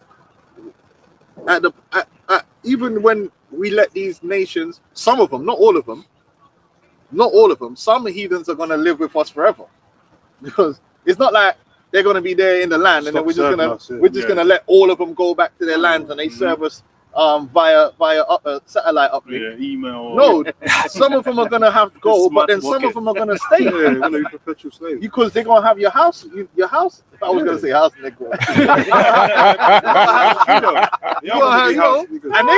But guess what? They're gonna want to stay because that's got a highly privileged situation. So some of them are gonna actually stay in our land because we're gonna need, But they're kings that they're getting. But they're gonna also have the ones that are gonna get to go back into the land of Moab, and have and it's gonna be set up the way we know it's supposed to be. They're gonna have sanctuary cities in their land. The land is gonna divide it, and their laws of inheritance are gonna be our laws of inheritance. Do you know what I'm saying? Of how things work, yeah. But it says they're gonna serve us, meaning they're gonna have a king, right? But that king is gonna be subject unto King David. And if David needs certain things, you put in the order like Amazon, and it's gonna come like Prime, just like how Solomon was doing it. Yo, dog, I'm building a palace. I need such and such amount of wood from your land. All right, boss. Yeah, straight away. Yeah, man said, and guess what? We might need a few extra men to come over for a year or two to get the job done. Yeah, man. Then the king will go to all of his different tribes. Every man have to give over, 50 men to go over there and do the job and then come back. That's how things are done in order. Yeah. So the kings are gonna minister unto us, man. It took 3 years for them Hamites to go to the land of Ashereth just to get wood and exotic Solomon animals. had the navy. He had to traveling for 3 years just to bring back resources to his kingdom. So they're gonna be there, man. They ain't Hey, going can I say something real quick? Because there is what I personally noticed, and really majority of people that live in Nigeria, for example, they can bear witness to this, because in down in Nigeria you have this different tribes, and there is this particular tribe they're majorly Hamites.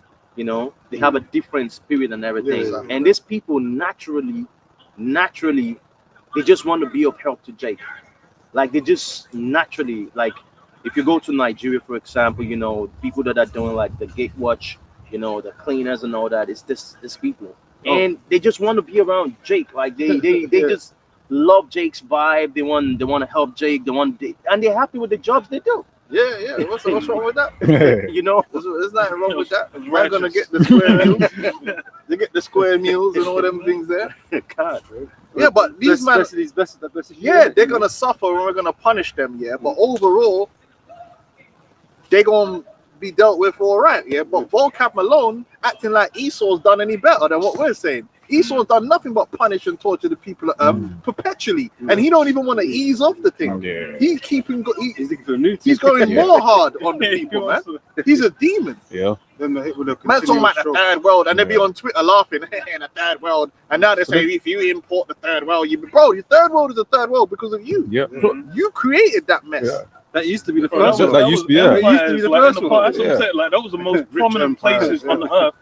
They talk about what is it, the wonders of the world. Yeah. It's all in the ancient world. That's where everything was built up. Yeah. And what they rape, rob, pillage. It says that you hit them with a continuous stroke. Yeah. Esau don't love the people, man. So and then when you then go into their own outside their major cities, bro, it'll be looking like the third world.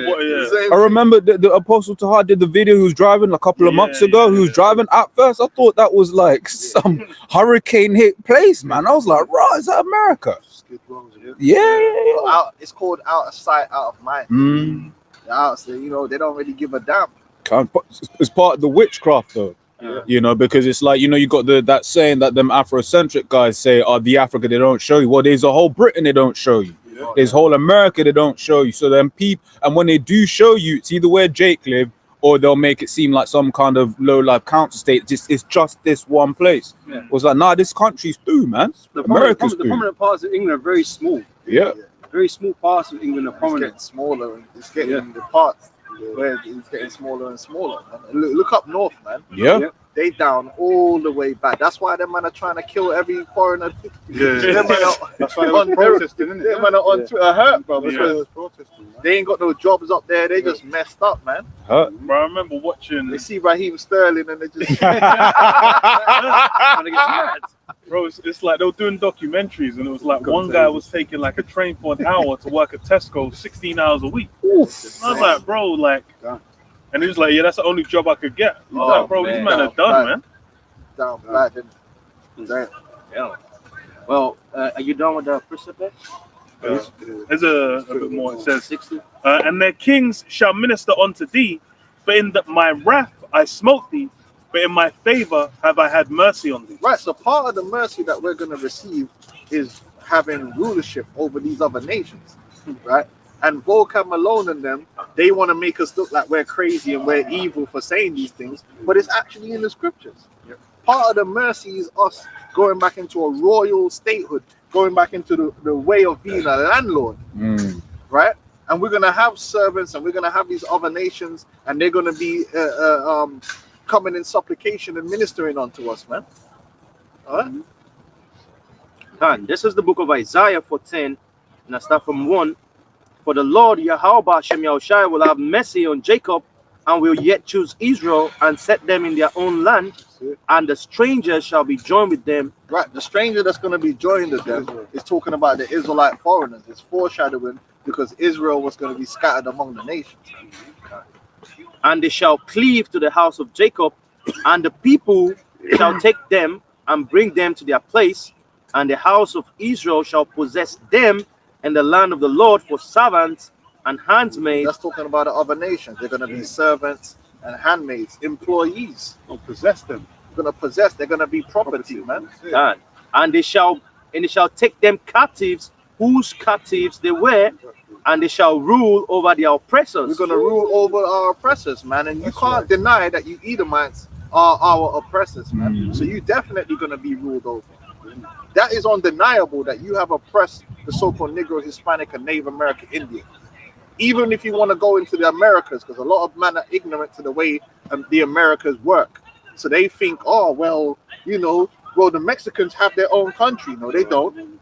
The people who own and control Mexico are the Spaniards. Oh, but what about the Brazilians? No. The people that own and control Brazil are Portuguese and Germans, Amish, yeah, mainly foreigners that have come into Brazil, right? And all you got to do is type in the top 10 richest families in Brazil. None of them are natives. Look at Argentina. Yeah. It's Argentina. Italia. That's the elites of Italy. The worst one is Amalek. Uruguay. I think Uruguay is almost 90% straight up Edomite. Edomites, Yeah, so we might have to look at check Suarez's lineage. Yeah, he was moving hella racist, but that's why he was moving racist the way he was, because they're Uruguay. They're not it's known for being super racist because it's basically a straight up European colony in the middle of South America, man. So you don't want to be a Jacob being in Uruguay and them, man. It's peak for you. And these Christians are actually out of their goddamn mind, because if they really believe in the Bible, the book of Daniel, the 2nd chapter, actually gives you a chronology of all the rulerships that's gonna rule on the earth. You know, when the so-called Babylonians were ruling, you know, we were slaves in their kingdom. You know, when the Greeks were ruling, we were slaves in their kingdom. You know, everyone had his own rulership. You know, they had their own. When the Romans were ruling, we were slaves. You know, Jakes was building the roads and all that. Now, how come the kingdom of heaven that's gonna be established, then everyone is gonna be equal? We're all going to, you know. And just to show you, the Persians had a different spirit to Esau. The Persians, like when you go into the history of the Persian Empire, right? they were known for basically trying to incorporate people into their empire rather than brutalize. Like, yeah, they went to war and all that stuff, but they were known that they didn't really want to mass enslave and brute, because they knew, okay, that was just going to end up being in rebellion. So the way they tried to operate was a little bit more nice. Esau, Esau, man, the Romans, He said he wanted that blessing. Still All you was have to do. straight Yeah, up. all you- He said, just bow, yeah. But the Romans, Esau's, he's a different type of beast, But that's man. why it speaks about his perpetual hatred. He's just full of hate towards us, man, because hey, you know, his brother got the blessing above him, you know. So add to what you were saying about the Persians, you know, they had like the Medes and the Persians, which were two people that came together and had a rulership. And this goes back to the prophecy in the book of Daniel. No, in the book of Genesis, I think the 9th chapter, you know, where he speaks. No, the 3rd chapter where he speaks about Noah telling giving the blessing to Shem that he's going to dwell in the tent of Japheth. You know, the Japhites are the Japhites were I think was the Persian. No, not the Persian. It was the Medes were the Persians. Okay, can't. The Medes were the Persians. The Medes were Japhet. The Medes were the Japhites, and the Persians were the Elamites. You know, so just to, you know, they had like this rulership, which was kind of like friendly, kind of rulership. Yep. And Esau actually came. That's why if you read the book of First Maccabees, the 1st chapter, it tells you, and many wickedness was multiplied. Multiplied in the earth under You know? Esau, man. That's remarkable. It started doing all different kinds of wickedness, you know, weird Bro, stuff. You need to sit down. No, it's got a cramp in it. Yeah, 100%. Where was it? You finished on Isaiah 60 or still there? Yeah. Look at, I was reading Isaiah 14. Yeah, 14. Let me sorry. finish it. Yeah. So as I was reading the book of Isaiah chapter 14, I'll read from verse 2 again, and the point is in verse 3 anyway. It says, "And the people shall take them and bring them to their place, and the house of Israel shall possess them in the land of the Lord for servants and handmaid, and they shall take them captives, whose captives they were, and they shall rule over their oppressors." Rule over their oppressors. And then that also leads into Revelations 3. 3, which Vocab tried. Oh, it ain't talking about that. What's he talking about then, Vocab? But then it also fulfills a promise that was made in Genesis 27. 25. Yeah, I was gonna get that. Yeah. As well, actually. You know, because that fulfillment and promise that hasn't been fulfilled yet. You know, and so that when we've suffered, once we've gone through the blessings and the curses, it's about, then we're going to be blessed above all nations that we're supposed to be. But it's convenient that it ain't talking about that. But what is it talking about then, Vocab? Break it down. It's not a lineage, not a But he gonna try and just make something up out of the blue because he just don't want to face the truth. He said, "He that leadeth into captivity shall go into captivity, and he that killeth with the sword must be killed with the sword. There is the patience and faith of the saint." So if you're a saint, that's supposed to be one of the things that you're looking forward to, because it says it's your patience and your faith. Meaning, faith is the substance of things unseen. It's something you're looking for to happen. But I thought the bad guys are just gonna go to hell. That's what I thought. That's what Christianity. If you're bad, you go to hell. Now, according to that, you go into slavery. Yeah. And it goes on and it says, "And it shall come to pass in the day that the Lord Yahweh Shem Yahushai shall give thee rest from thy sorrow and from thy fear and from the hard bondage wherein thou was made to serve." And this goes back to what we were speaking about at the beginning, you know, Jake not being able to get to the end of the month, you know, paying all different kinds of bills, you know, you can't even afford good housing and all that because Esau owns all. Yeah, that's right.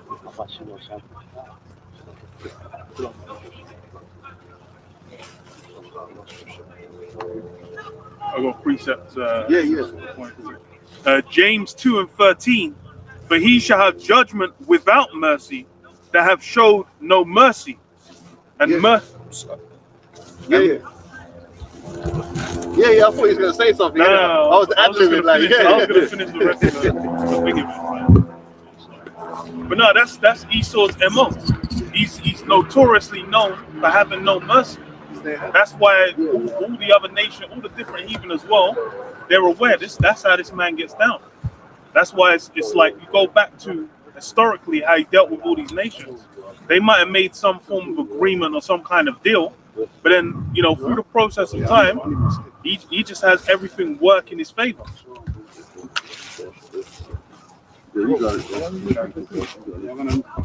Yeah, he just has everything work in his favor, and that's really how he gets down. He's not one that's built for mercy, man. He's built for that ruthless wrath. Yeah, right. That's a wrathful, right? Yeah, ruthless. Yeah, they try and make it look like, oh, the Civil War was about freeing the slaves. That's a damn lie, No man. way in hell, This bro. will never give a damn about freeing those slaves, man. Some white people dying. That's some bullshit, man. Esau don't give a damn, and that's why we're not really gonna care, man. We don't care, and that's another thing. Don't let Esau try come with some next moral high ground. Oh, these Hebrew Israelites, they want to put people in slavery, bro. Fuck you, man. Yes, yeah, 100%. We want to put you in slavery. I want to tell you what to do.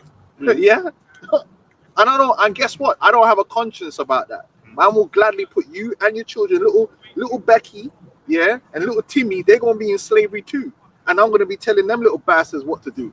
And guess what? I'm going to sleep good. This brother's going to sleep good. Guess what? Worse than that, we're going to laugh about it. We actually going to sit there. Brothers is going to be like, yeah, look at that. Oh, no. Hey, that's how we going to be. We ain't going to be like, oh, man, you know, I feel bad telling man what to do. Feel bad? No, we're going to feel good. It's going to be therapeutic. Putting you Edomites in slavery and payback is therapeutic. Yeah. Justice is therapeutic, man. Because we've been suffering and have been get gaslighted by you Edomites. We got to thank you. You Edomites think that we should be thanking you. We should be like, oh, thank you, Esau, because you know eyes can speak English now, and eyes have a mobile phone. It's a good thing that you took me out of the tree and put me in slave. You know what I mean? That's how they act. Like we're supposed to praise them or something and thank you. And then on top of that, They were savages. well, you know, but we ended slavery in the world. That's what these British Yeah. think. Rees Mogg. We ended slavery. So what? Now you're supposed to thank you or some shit, man? Like, what the fuck is going on here? Just gaslighting. No, man. We ain't playing them games. You are going into slavery because the scriptures say, and we're gonna enjoy it from the very first moment that we get power over you like that. We might even go over the top with it, man. It's like, fuck it, this is amazing. Can I go something quick, please, sir? I got one after you. The scripture and that, man. Sirach 25, verse 7. There be 9 things which I judged in my heart to be happy, and the 10th will I utter with my tongue. A man that hath joy of his children, and he that lives to see the fall of his enemy. And even the scripture that says, render unto them double. So that's what you say. That's what we're gonna do, because we're gonna all the trauma, the gaslighting that we're still under. You know, we're gonna get the pleasure of justice, because that's justice.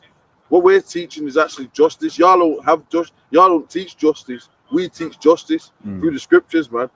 You know what I mean? He that lead into captivity shall go into captivity, and amongst many other scriptures, James and stuff. So it's just the righteous process. That's exactly what it is. You devils, you're still polluting the earth, rape, robbing, slandering, doing all sorts of fucked up shit. You know, but that has to come to an end by the Most High. Yehovah Shem Yahushai. And that's why the scripture always speaks about the vengeance or the revenge. What we revenging? The things you've done unto us, man. Yeah. You know, and the Most High is going to give us the power to get that vengeance upon you. Yeah, and they act like we don't deserve.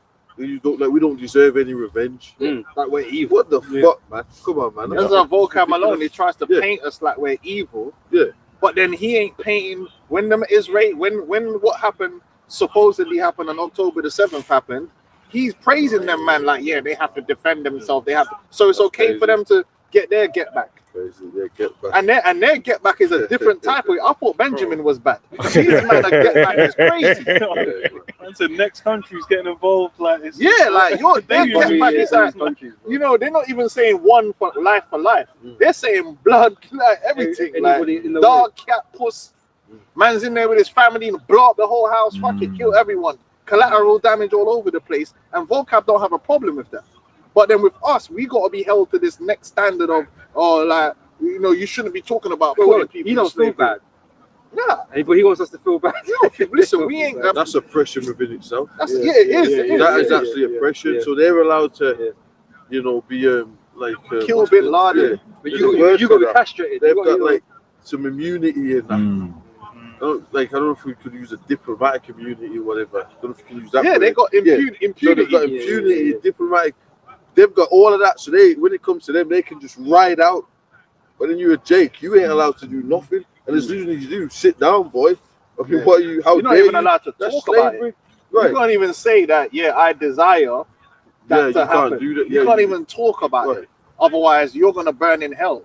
But these men can do it. Yeah. Repeatedly throughout history. Repeatedly right now, and it's like, that's crazy. forget about it. No, man. So that Jake and they try and make Jake get some kind of guilty conscience that, you know, that's bad. You shouldn't hate someone, and they make it look like it's because they're white. No, it's not. We're not saying that you're going into slavery because you just happen to have no melanin in your skin. You're going into slavery because you're the Edomites, and as a nation of people, you have violated against the children of Israel. No different than how the Egyptians violated Israel and they were punished. Isn't that in the scriptures? Right. They were punished as a nation. So why can't you be punished as a nation? And that's why, like you say, vocab and them, they don't want us to be the Israelites. They try and everything because the false, the small acts came with that kind of logic. They went, the Gaza and them, the Edomites. They said Amalek. Yeah. Right. So they came with that. So it's all right, but that's why they don't want us to be the Israelites, because according to the scriptures, the Israelites will be ruling and they will be judging the nations. It's as simple as that. So they just want us to still be. That's how you know. Fuck you niggas, man. I'm talking about all of you, your vocab, you niggas, because you guys, you individuals, want us to be slaves. You don't want us to be the sons of Jacob, risen up. You just want us to be fucking slaves. And it's gonna get nasty too. But people are gonna be getting, not now, not in this, but when we got to that side, people are gonna be getting executed and chopped to pieces, and the nastiness that happens now on earth. You see how the cartels line up, man, and execute them on video. Because David did it. David and them man were executed. Yeah, I'm just saying. We can't hide from the fact here that when the kingdom of covenant happens, there's going to be nastiness. There's going to be nastiness. This is real life. Yeah, it's real life. Starting from Yahweh Shai, he said his garment is all going to be deep in blood, man. There's going to be and they want to avoid. They don't want us to speak about. We're men. Men have to speak about both sides of. We can't just only speak about nice things. They're trying to like sanitize us like we're children. We're not children. We've got to deal with reality, man. We've got to deal with reality. The reality is, in the kingdom of heaven, there's going to be Edomites that's going to get lined up, and man are just going to have some Hamite there and say, you know what, fuck it, yo, dust them man right there. They're just going to get their throat cut and bleed out on the floor. And then we're going to go drink your yarn. You know what I'm saying? And have some shawarma or whatever it is. And we ain't going to feel no way about it. When Esau was in power, he did the same thing.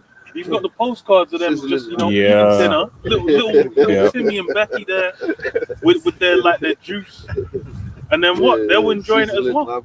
They sold a boy for a halot. They sold a girl for wine. Girl for wine. I got. Do you want to read this story quickly? It's Psalms 49, verse 25.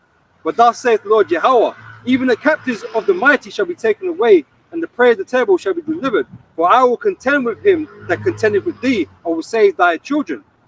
And I will feed them that oppress thee with their own flesh, and they shall be drunken with their own blood, as with sweet wine.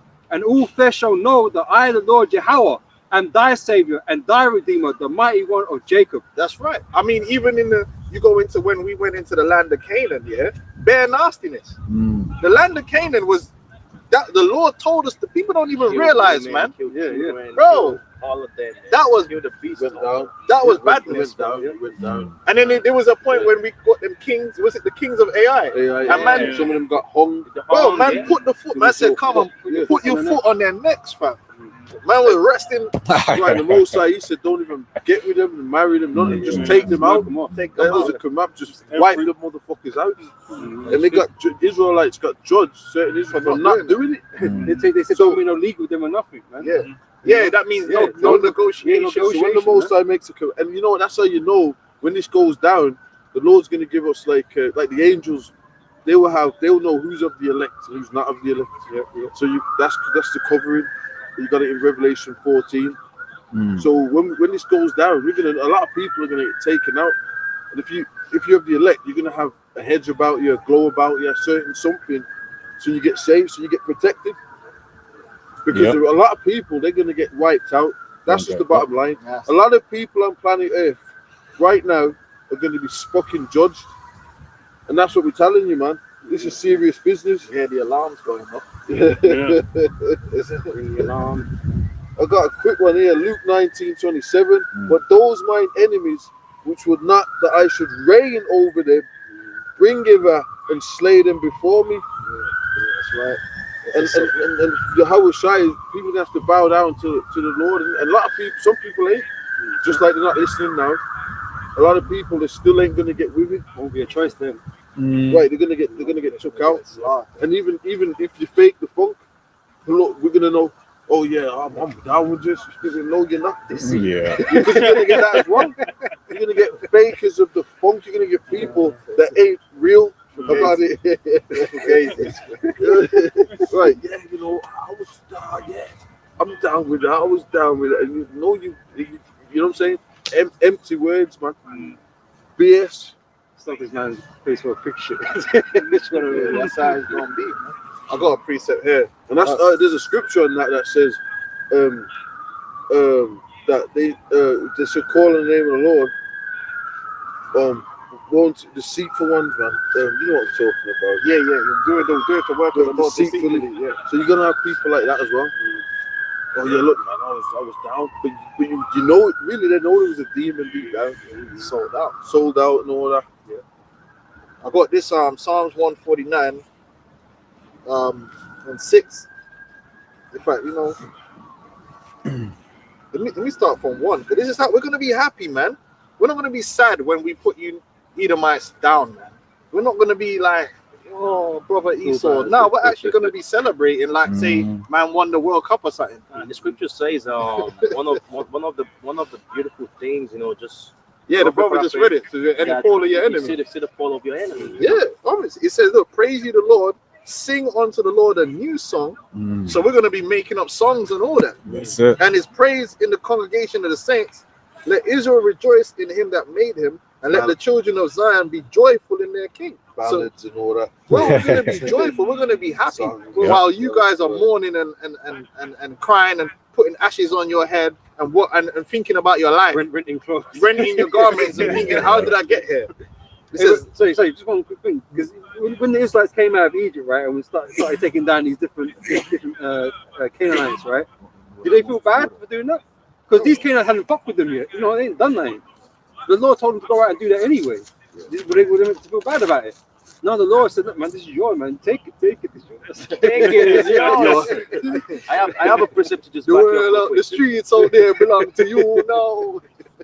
Take it. With precepts. We're gonna kill the crow. Yeah.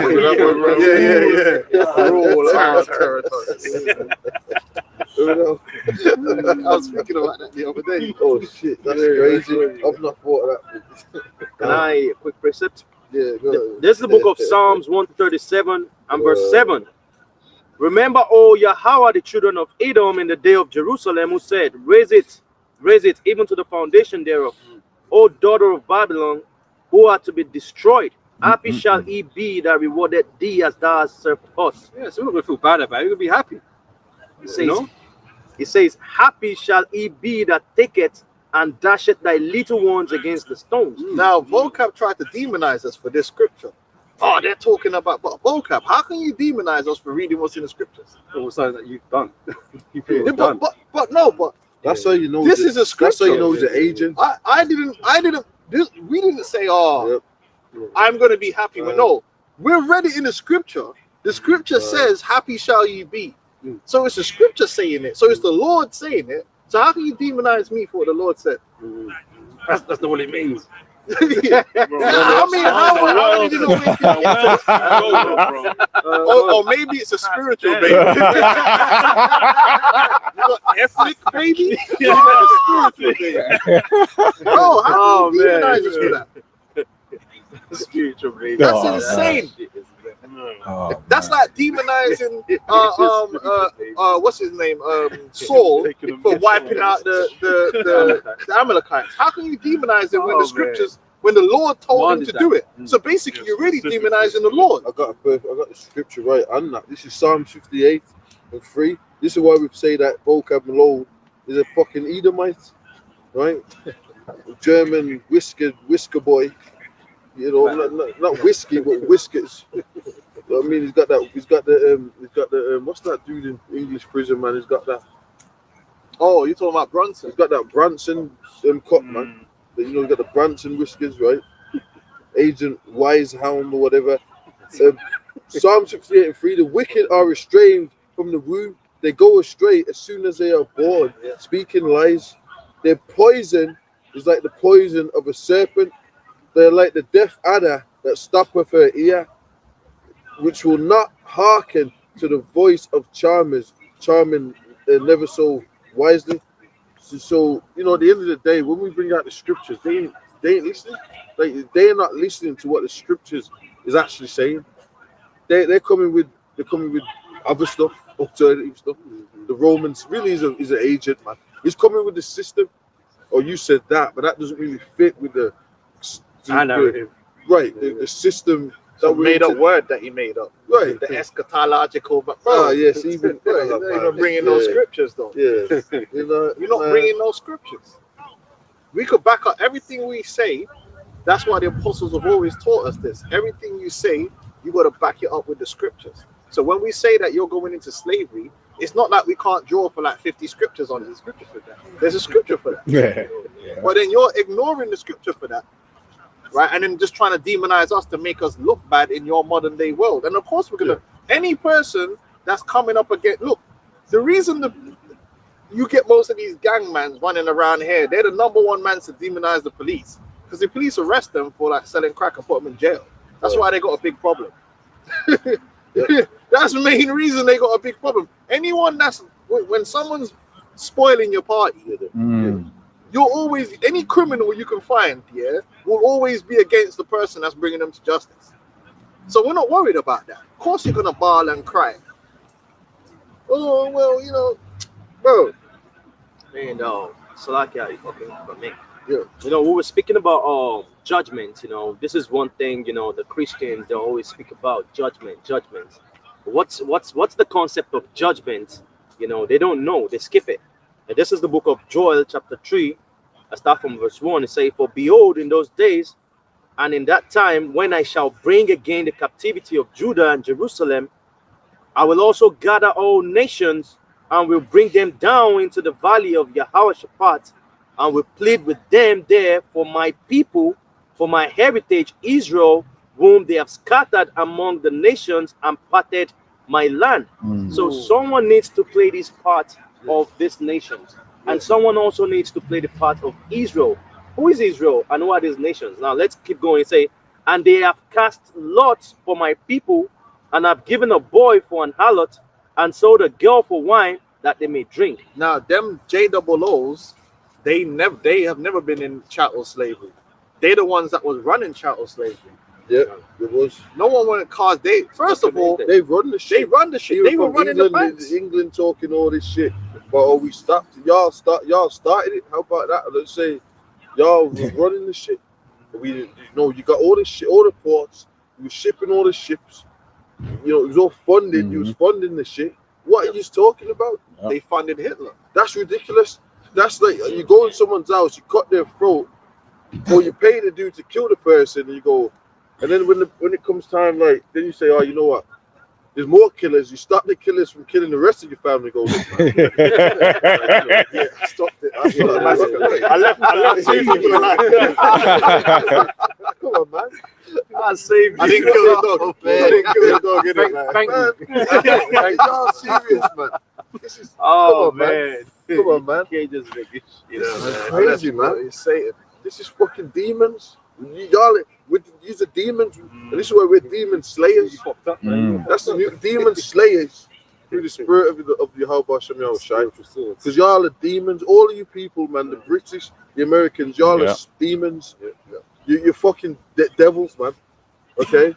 And even that down exactly to what you are. the East India Company, the more they bring out about the East India Company, Oh, everyone's man. realizing how wicked they were. Yeah. All the wickedness that they were doing in the earth, man. Yeah. East India Company, yeah. bring out some points. Which one was it? Oh yeah, because it said that Israel was scattered, and then the land was parted among themselves. But that's what's happened down there in the state of Israel.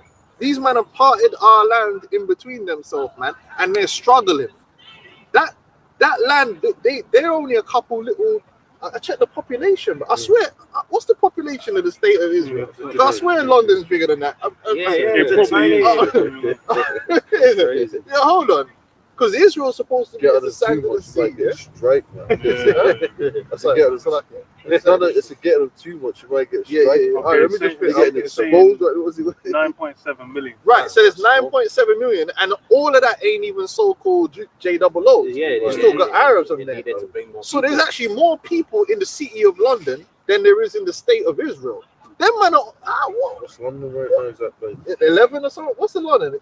it's increased? Then it was 8, but that Okay, was so years they ago. said So it's gonna 14.9 million. In London. Is that Wow. just London or even The wider metropolitan area. Oh, so it must be Right. M25 Greater then. London and I know that. Yeah, but that's Yeah. it. Greater London will be Dagenham and all Yeah, the yeah, areas. a bit of Essex in it. Yeah, I think a bit of Essex, but like. not But much. still, Lazy yeah, line. no, Yeah. it's bigger. the state of Israel is supposed to be a whole country, Be like- and there's more people in London. Yeah, so that's pretty much London. Yeah, because it's not even going to Southend and Yeah. So that's Yeah. that shows you that these man, what they're dealing with is not the real thing. Because the Israel's supposed to be as the sand of the sea, Mm. Yeah.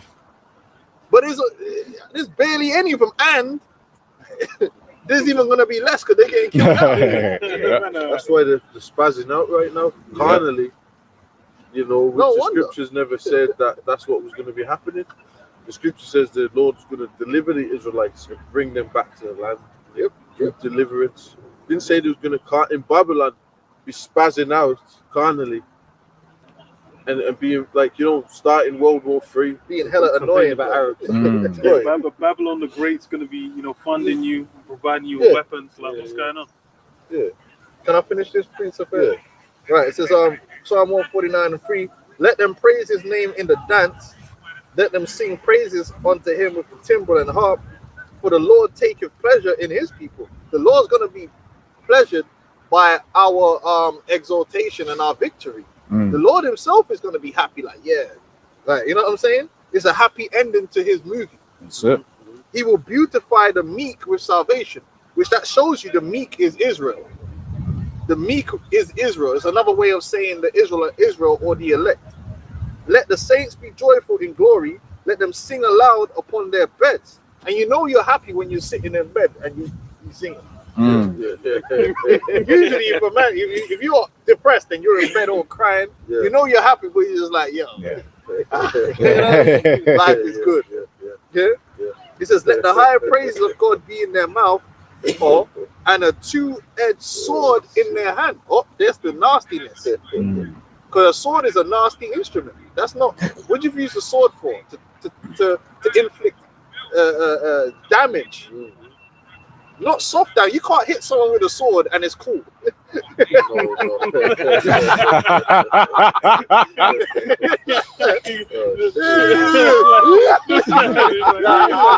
It's like, bro, like you ain't gonna hit your brother with this. You know what I mean? Like you got a child, you just hit him with a sword. you don't generally hit. The swords is not for like plating. Yeah, I was watching some videos. You see some niggas here in London, be moving around with this. Yeah, big Rambo. Yeah, the And Rambo. once you see that stuff, it's scary as fuck. Like, Yeah. now imagine a sword with double edge. Bro, that's not for joking around. That's not for playing with people, man. That, you know, feather duster, bro. You know what I mean? That's crazy. You could hit a man with a belt and it'd be like, Oh, Yeah, okay, good. you can kind I of hit a man with a sword. Sword is Right. So what's the sword for? It says to execute That's crazy. vengeance upon who? Upon the heathen. and punishments upon the people. That's why we tell people slavery is one thing, yeah. When you go into slavery, because the nations, when you go into slavery, right? Slavery is going to be forever, but specifically, they're going to be under punishment. So it's not just going to be slavery. It's going to be also to punish them, which means there's going to be beatings, unsolicited too. Man might just start handing out lashes just because you have to pay for everything you've done on this side. Man like Jimmy Savile. Jimmy Savile was here raping and flipping, molesting babies and people's dead bodies. Man, your granny died in the hospital. Man's there humping your granny's dead body, and they let this guy just die. Now, under the Christian doctrine, they'll say he's burning it. No, he ain't burning in hell. He's in the spirit world. So when is he going to actually pay for all the wickedness he's done? Well, in the kingdom, he's going to come back as a baby, and man's going to look older. That's little Jimmy. The spiritual Google. Hey, that's Jimmy. Okay, I'm going to make sure that he suffer. Yeah. And he going to suffer badly because he going to have to suffer for all of the things that he's done on this side. Yeah. Just like you got Edomites now that go around killing Jakes, serial killers and all sorts and doing all these madness. Thomas Thistlewood and all them man there. Then they come back in the kingdom. Thomas Thistlewood what was he doing to Jake in Jamaica? Countless amounts of Jake he had burnt alive, flipping, beaten with whips, and then put salt and pepper. They would put honey all over their body and let the mosquitoes bite them up and torture in the Jake. So what do you think we go if you get Thomas Thistlewood on your plantation in the kingdom? What do you think you're gonna do? Oh, it's all right, Thomas, just work and it's okay. No, he gonna have to do more work. It's like he's going into that basically in the spirit realm, you don't feel pain, you don't get tortured. When you die in this flesh and you're in the spirit, you don't get tortured. The only time you feel pain is when you're in the flesh, when you're on earth. That's right. That's when you feel pain. So that's when they're gonna get it. They're gonna get it when they come back. The scripture saying when you die and all that. Yeah, I mean, that's ridiculous. But that's Job 3. Yeah, and everybody's at rest, and it names different individuals. Yeah, the wicked oppressor. The oppressor's name. Yeah. So he's at rest when he's in the spirit realm, right? So you don't come on, man. How can you torture someone's spirit? And it's pure, and it don't make sense. You torture their spirit in the body. And that's why the scripture says you're gonna want your spirit to escape. Right. You don't want your spirit to leave your body. You want the spirit to leave, That's why the scripture says in Exodus 20:5, after the second and third generation coming back, to pay for your sins. You're gonna be suffering. I'll be seeing some of them cartel videos, man. And them man start begging, bro. Them man, oh please, enough. Because man's already chopped off one arm and they're chopping off the other arm and he's still alive. Ghost Rider. Yeah, Ghost Rider, I knew that there was one in his face. They burned his face off, filleted his face off. And he's going through all that pain and suffering. And man alive, just kill me, man. Just kill me, man. He can only feel all that pain because he's in the body. He's in the body. Darkness. As soon as you shoot him in the head, the spirit leaves his body. He ain't in pain no more. Do you know what I'm saying? So this is where you suffer judgment. It's here on earth, and you Edomites, you're going to feel pain in the kingdom. It's not going to be a matter of you're just going to work for us. No, we're going to make sure we maximize your pain and suffering. That's because you have to pay for it. That's the essence of vengeance. It's just like in the movies where you watch the dude, he now finally sees that, say, this is for my brother. This is for my sister. Right, they did that in Django. Because a quick death is too much for some. You think like that too quick. Oh, man need to die slow. Yeah, that's what everyone was pissed at Joffrey's death. Huh? It's like a mercy kill or something. Everyone gets took out quick. Yeah. You get tortured. That's all. But that's even the scriptures when the Lord said they shall know it by death, by pain. So judgment to fuck someone up is pain. Like if you burn someone alive or something, man. You know what I mean? They'll be alive and they still hear the shrieks. There's other emotional terrors too, like having children and having your children being taken away from you. They're gonna have to go through all that. We're gonna do it on purpose. On purpose, we'll split the families up so you can feel the pain that you inflicted on others. We ain't gonna be, we ain't gonna. No, yes, Listen, we're gonna take little, give me her, kick her, and hand her off to my brother, man. Yeah, take her. I want to read this right quick. Yeah, this is continuing in Psalm 58 and 6. It says, break their teeth, O power Yahweh, in their mouth. Break out the great teeth of the young lions, O Lord. Let them melt away as waters which run continually. When he bendeth his bow to shoot his arrows, let him be as cut in pieces, as a snail which melteth. Let every one of them pass away, like the untimely birth of a woman, that they may not see the sun. Before your pots can fill the thorns, he shall take them away as of a whirlwind, both living and in his wrath. The righteous shall rejoice when he seeth the vengeance. He shall wash his feet in the blood of the wicked. So this is heavy. This is judgment. So what we're saying, we got scriptures to back this up. Fuck y'all talking about. You like we ain't making it up. We break the scriptures down. We elaborate on the scriptures. Right. What the scriptures are saying. And you get like, yo, they're going like we just independently, like we're some Black Panthers. Like we just woke up and went, you know what, we just don't hate the white man. It's more divine than that. It's more divine than that. It's more divine, homeboy. You know what I'm saying? Psalm 58. So I read that part. So it says, so that a man shall say, verily there is a reward for the righteous. Okay. That's the reward. Fuck y'all talking about, man. Y'all ain't got nothing on us. There is a reward for the right. No matter what you fucking say, fuck y'all. Yep. How about that then? Yep. And then Revelation reward says for the righteous. Yep. You don't want us to have a reward, but we've got one. So we ain't listening to y'all. Y'all can't stop the truth. And you ain't gonna be able to do nothing about it anyway. No, you ain't. Because that's why the Lord's gonna destroy your armies, man. And the last line is, verily he is a power that judgeth in the earth. Badness, man, the nastiness, and you can't separate that from the gospel. See what Christianity tries to taught you Negroes in the churches is this nice sanitized version where the kingdom of heaven is just gonna be and everyone's little white babies floating around and there's cotton candy. What they don't tell you is no, the kingdom of heaven is gonna be good for us. So we're gonna get the new bodies and the wine and we're gonna be rejoicing. But there's gonna be part of that is we're gonna do some nastiness to the other nations. That's right. And that's gonna be fun. That's gonna be part of why we're rejoicing too. Yeah. Because we're gonna beat these heathens down, we're gonna get them, we're gonna grab them, and we're gonna enjoy our authority over them. You gotta remember how this world's coming in. How the kingdom of heaven is coming in, man. On the destruction of this world. Yeah. You know, that's not a nice beginning. And are we gonna be mourning the destruction of America? Oh no. We're gonna rejoice. Yep.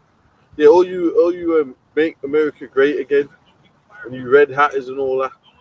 You know, at the end of the day, if you really believe in the scriptures, America's got to be destroyed. That's Babylon the Great. Europe has got to get judged. That's the beast system. These places have to get judged. So if you're really saying you're talking about you believing in the Bible, there ain't going to be no prosper. Oh yeah, we're going to keep it going.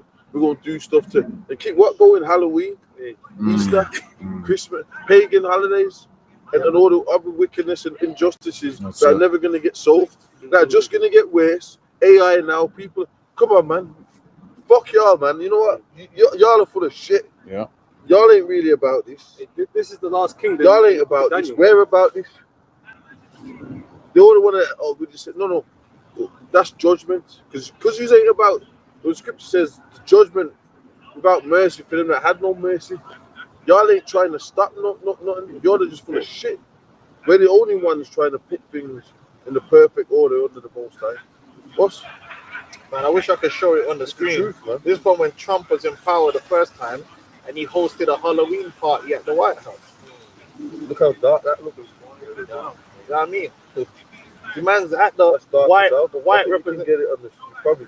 And this is when he was first in power. So how is he just? He's the chosen one, the Messiah. Yeah, is it on there? Yep. Yeah. Have I got it on? Yep. So it's on this. It's on captions. Oh shit! So yeah. This is an actual image from the last time he was in power, hosting a Halloween party at the White House. But this is supposed to be the great Christian savior. What the hell has Halloween got to do with the scriptures, man? The hypocrisy of the American Edomite Christian is beyond. That's the man that wants to bring prayer back to Babylon. Yeah, he wants to make America pray again. Pray to what? Beelzebub. Pagan prayers. Oh man. And they inducting the children into it. You Babylon, not ill God. This is demonic, man. That alone should just show you this. This is bullshit. If he was really righteous, he'd pass the executive order and ban the celebration of it of Halloween. Well, you know, it's all the things he promised, right? He's going to ban this and ban that, and bring, turn, dismantle that agency. Why don't you get rid of all the idolatry? that wasn't one of your commitments, you know. Can't. If I may, I have, going back a step back to what we were speaking about the destruction of the Edomite, because it's actually a law. So this is the book of Numbers, chapter 35 and 33. It says, "So ye shall not pollute the land wherein ye are, for blood it defileth the land, and the land cannot be cleansed of the blood that is shed therein, but by the blood of him that shed it." So all the blood that has been shed, like if we go to the root of all the problems we're facing on the earth today, everything roots back to Esau. People fighting in the continent of Africa, people fighting in the Americas and all that. The people suffering, people committing suicide, there's gangs and all around the street and all that. All this goes back to Esau, because Esau is the one running this shit. And he has already, he's ruling with blood. There's so much blood in this place that this place cannot be cleansed unless those who have shed this blood, their blood needs to be shed. This is what the Most High requires. So our kingdom, we can't establish a kingdom like these people think like the kingdom is just going to be established with the people flying all around and all that. If you don't bring down the people that are actually causing the evil that's here, that have shed blood. Blood needs to be shed. Got some real cases. Habakkuk 2:12. Woe to him that buildeth the town with blood and establisheth the city by iniquity. I'm just backing off of what the brother just read. But the blood that we're going to shed, that's going to be shed when the Lord turns up, man. It's going to be righteous. It's not going to be based on iniquity. Because I know you're going to have scoffers and but so you just said, no, it's going to be done in rash because it's payback. Justice, exactly. Another one. Justice, because they will get you. They'll bring you to court, and they'll judge you. They've even got death penalties and stuff like that. So, but are they going by the scriptures? And if you ain't doing that, then you're going to be judged. If you ain't going by the scriptures, then you got to be judged by the scriptures. That's it. And y'all are just hating. Y'all just can't believe that we're the spokesmen. Because you hate Jake so much, Negroes, West Indians, Latinos so much. We just can't have a voice. That's slavery shit, man. Oh, get off that nag, and what's the Negro doing on that nag? That's what it is. That's what it is. Because when an Edomite comes out, if an Edomite says, "Look, America got to be destroyed," they might go, "Oh, that's interesting." Why do you think that? Right. Yeah. And you mentioned the wickedness. Look at South America, right? You go back to the Monroe Doctrine, which when they started doing all that, going down into South America, destabilize it, proxy wars with Russia, right? That is all that destabilization they did through that period is one of the reasons why you have a lot of our people in the Americas down there that are down bad, living on like $1 a day, all the drug gangs and all these different things, right? So then when you see these men fleeing up into America, a lot of that is due to what they've been doing in South America since the Monroe Doctrine. And by the way, President Monroe was a Republican. For you red hatters that everything's about the left, showing you ain't got nothing to do with the left. It don't matter if it's left or right. The devils have been doing wickedness, right? But then get these immigrants out of it. What about what your people have been doing in all them countries to cause destabilization, where these people feel they need to flee and leave their country for a better life? Because you ain't gonna leave a country you're doing well in, your home, to go somewhere else. There has to be something that's happening there that's causing you to think, I'm gonna go up to America. It's because of what you did. Make your home a living hell for you, so you have to leave. Yeah, your corporations set up what they call banana republics, So that your corporations can come in and basically pilfer out the country and leave the people impoverished. Yeah. And then you wonder why they're coming across the border. Yeah. Well, it's like fucking sick. You said banana republics. It's like this man's such a devil. He'll say Jake or monkey, throw bananas on football pitches, but this man straight up destabilized countries for bananas, man. Like legit, like he's like when you look at like the Chiquita brand that used to be called like the blue logo, yeah. You know, Esau's a devil, man. Even the AI would tell you. I just typed in the Monroe Doctrine destabilized South America, and even AI Satan said, yes, the Monroe Doctrine has had a destabilizing impact on Latin America. Right? It says the Monroe Doctrine increased U.S. influence in the Western Hemisphere. The Monroe Doctrine has led to U.S. invasions, occupations, and coups in countries such as Mexico, Panama, Colombia, Chile, and Argentina. The sanctions. They're trying to act like you see in this modern time. They're trying to get rid of slavery. That's part of the New World Order, to get rid of the history, slavery, the British, the Monroe stuff, the East India Company. Even Britain fought with China, got them on fucking opium and all that. You ain't even hearing about any of that anymore because they're trying to bury that under the rug and come with this new stuff. Oh, we've been humble all this time, and we're getting invaded by these toothless heathens. What kind of shit is that, man? That's why it's satanic. So that's why you got to go back to history to understand what's really going, because they're trying to sweep it under the rug. Yeah, that's what's happening right now. They're trying to sweep it all under the rug, and that's where it's coming with. They're trying to get some pride again. Talking about make it great again. No, they're trying to get pride again. Oh yeah, look, man. No, how did we do that? What? No. But yes, you did. Yes, you did. And they're the children of criminals because a lot of the people that were taking that risky journey to the other side of the world, they were guys that were getting out of prisons and so forth, and they were like, okay, we'll release you from prison, but jump on this boat and go over to the New World, and you're gonna work for us over there. So these men have some nerve to be saying, all the Mexicans are coming across the border, they're a bunch of criminals and this, that, and the other. You are the ultimate criminal that went over to that land. And you slaughtered the Native American Indians and you did it 10 times more than anything that them illegal aliens are doing in America now. You actually went and took over the entirety of the American country. From one side, from New York, all the way over to LA. You took that land to yourself. You took Canada to yourself. And you know what, for you Brits, they're coming out, so-called white Edomites are coming out and saying that, look, man, England was originally inhabited by dark nations. For y'all, because y'all might go, oh, we didn't do nothing, mate. Well, no, England was originally inhabited by dark nations. Yeah, that's what they're coming out and saying. Yeah, so y'all ain't got nothing. You're a virus, man. You literally have been a virus in the earth. You are the worst. Like anywhere you've been to, when you put your foot on the soil, you've never actually worked in harmony with the local people. You've always overthrown them and destroyed them. New Zealand, flipping Australia, South Africa. Yeah. You know what I'm saying? You can't name India. A place where you went to that you didn't do wickedness, overthrow, and claim it for yourself, and then turn around and demonize those same people. Oh yeah, they're savages. They're this, that, and the other. Yeah, they're not developed nations.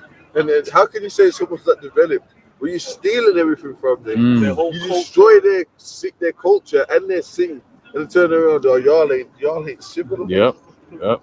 This is ridiculous. This is warfare. This is why we're in a spiritual battle. That's propaganda, warfare, slander, gaslighting. You know what I'm saying? Gaslighting on the highest levels. You know, and that's why for what you help us, man, that we got these scriptures. Yeah, and he got an army of chariots. Yeah. That's the answer to all the bullshit, man. An army of chariots. We got a military, man. Just start blazing these, because that's the only thing they respect, man. You can't reason with these devils because they're always going to find a way to try and turn it back onto you. Yeah, that's what they do. They try and turn everything back onto you, and then they all be that you're the villain. no, man, you Edomites are the villain of this story. You're the villain of the earth, man. Yep. And the whole world kind of knows that. Yeah. It's Zechariah chapter 11 verse 5. Whose possessors slay them and hold themselves not guilty. Yeah, they don't think they're guilty. That's why they don't think they have to pay for what they did to the so-called Negro. As far as they're concerned, that's in the history now, and you should be grateful that you are now a citizen in America. That's the mindset. Like, forget everything you've done. Like, we've done enough for you. Not to mention that you've not done nothing but undermine the so-called Negro in America, like constantly on a financial level, on a social level.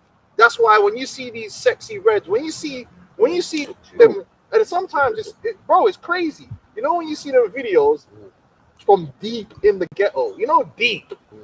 And you hear the mother talking and the son talking, and it's like blah blah, blah. And it's like, bro, what the fuck are these people? Because we didn't grow up around people like that. Contrary to popular belief, that super toxic form of Negro is just not how everyone is. Yeah. That's shocking behavior. I didn't grow up around nothing like that. My aunties, my uncles, were nothing like that. That you don't know nothing like that. So it shows you that it's not something that we inherently are. Yeah. It's something that we've been formed into, that when you go into it, it's Esau. Yeah. Esau is the one that he will take the lowest denominator and put them in the forefront. Them, yeah. That's why you got your sexy reds, your gangster rappers, and they push that on people. Yeah. And then they take the man out of the household.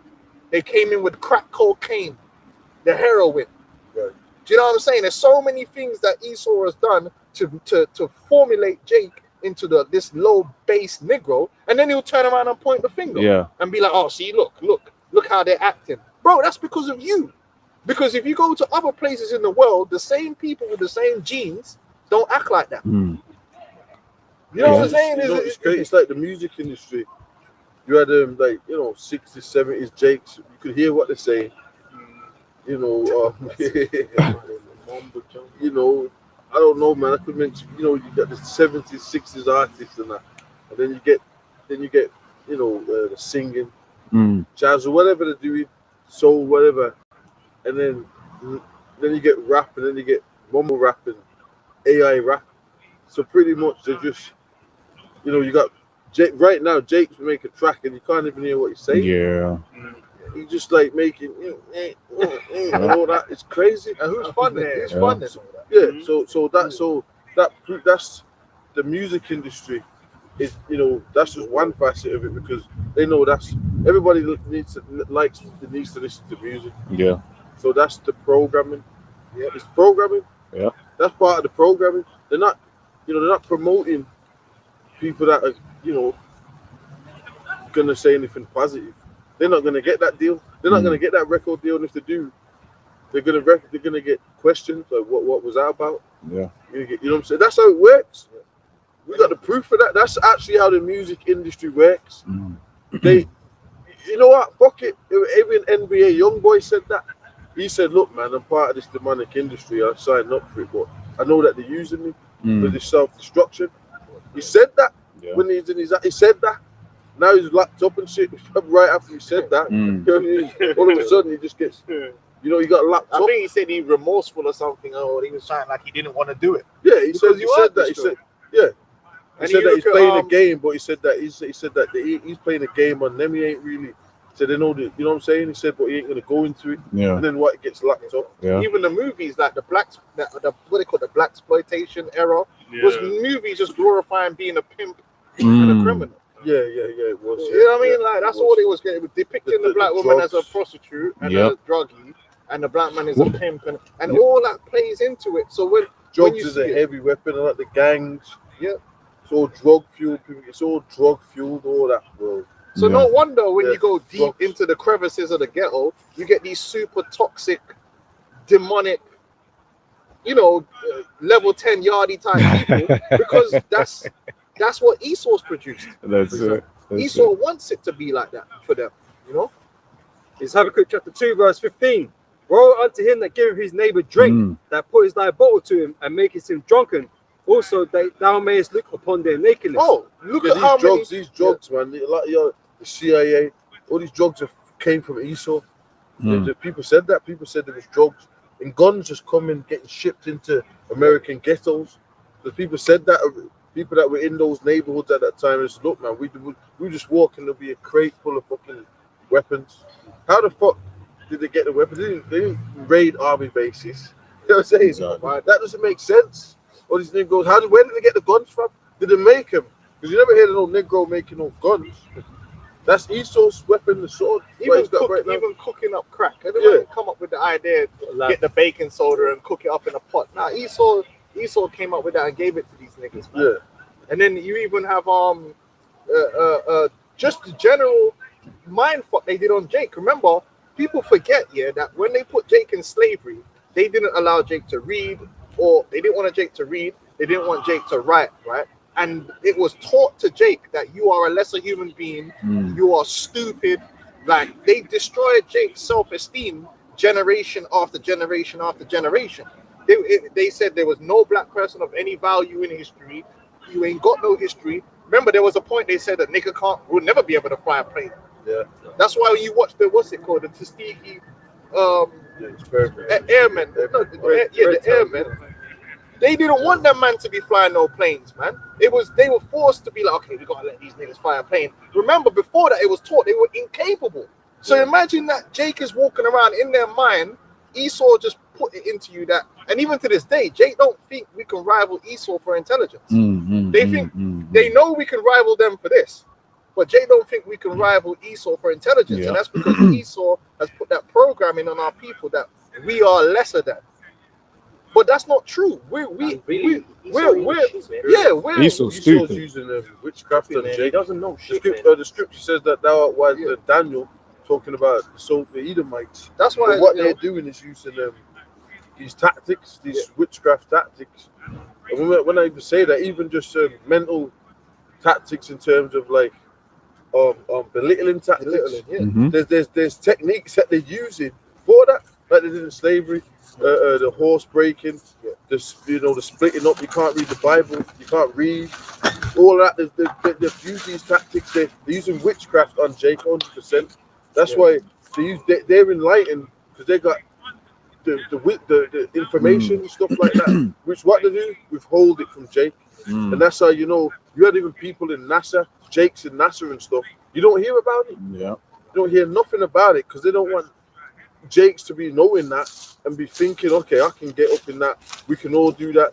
You don't even know that. You got Jake's that in a lot of these NASA programs and stuff. We're all up in that. Yeah. The brains and stuff that I've seen it. Even black women and shit. Jake, man. Well, but you know what? They won't tell you that. They've made Jake like glorify ignorance. Yep. So it's like if you're among Jake here, it's cool to be dumb. Yeah. So they've made it where to be the cool guy, don't be a nerd. You know what I mean? You don't learn anything. So that's not cool. What's cool is to just barely speak English properly and just be flashy and do some stupid shit. Yeah, just act dumb and be ignorant. Don't bother reading about anything or learning history. And that's why Volcom don't like us. Because when you come into this truth, listen, bro, you gotta start improving yourself. And that's more intellectually than it even is physically, because you're learning. In order to read the Bible, you have to read. The elders taught us to what? Look up the meanings of words, look up the etymologies, learn history. Brothers is learning about herbs. We learn about Solomon. We're like, hold on. Solomon was learning about everything. He was learning about animals. He was learning so if Solomon said be not ignorant in anything, whether it's a small or, so then basically we're learning that, hold on. Intelligence is what we're supposed to be about. Knowledge, wisdom, and understanding. Vocab don't like that. That's why he just wants you to be a black Christian, just be a dummy, you know what I mean, and a clown, and make jokes and laugh, and basically be a jester. Just make jokes, laugh, and dance. Got to be an agent. That's a program he's using. Because while he gets on us, he makes rap. He raps, and that's stupid. That's heavy. Yeah. So he wants you to be. That's heavy. So he's trying to mentally. He's telling you off.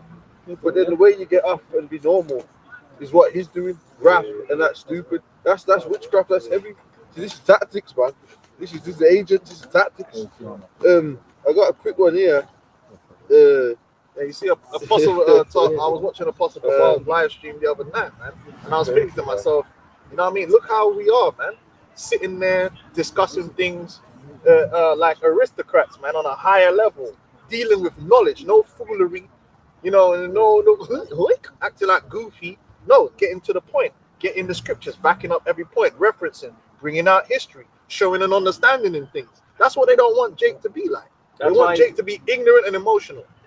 That's why he's gonna be paying this goofy ass niggas a lot of money, you know, to remain goofy. It pays them a lot. Oh, Speed, KSI. That's what do you call it? Kai Cenat, All of them dudes like that. No, dancing monkeys, man. they don't do shit, man. Yeah. and they're getting money, crazy money Yeah. to be like that. Yeah. And all the celebrities around, they're part of the institution. They're like the new branch of. You had all the celebrities. Now they're less. The streamers are the new thing. Yeah, Which streamers they're are all the new one. they're all part. They all work the same because they when they checked it out. They all have the same management company.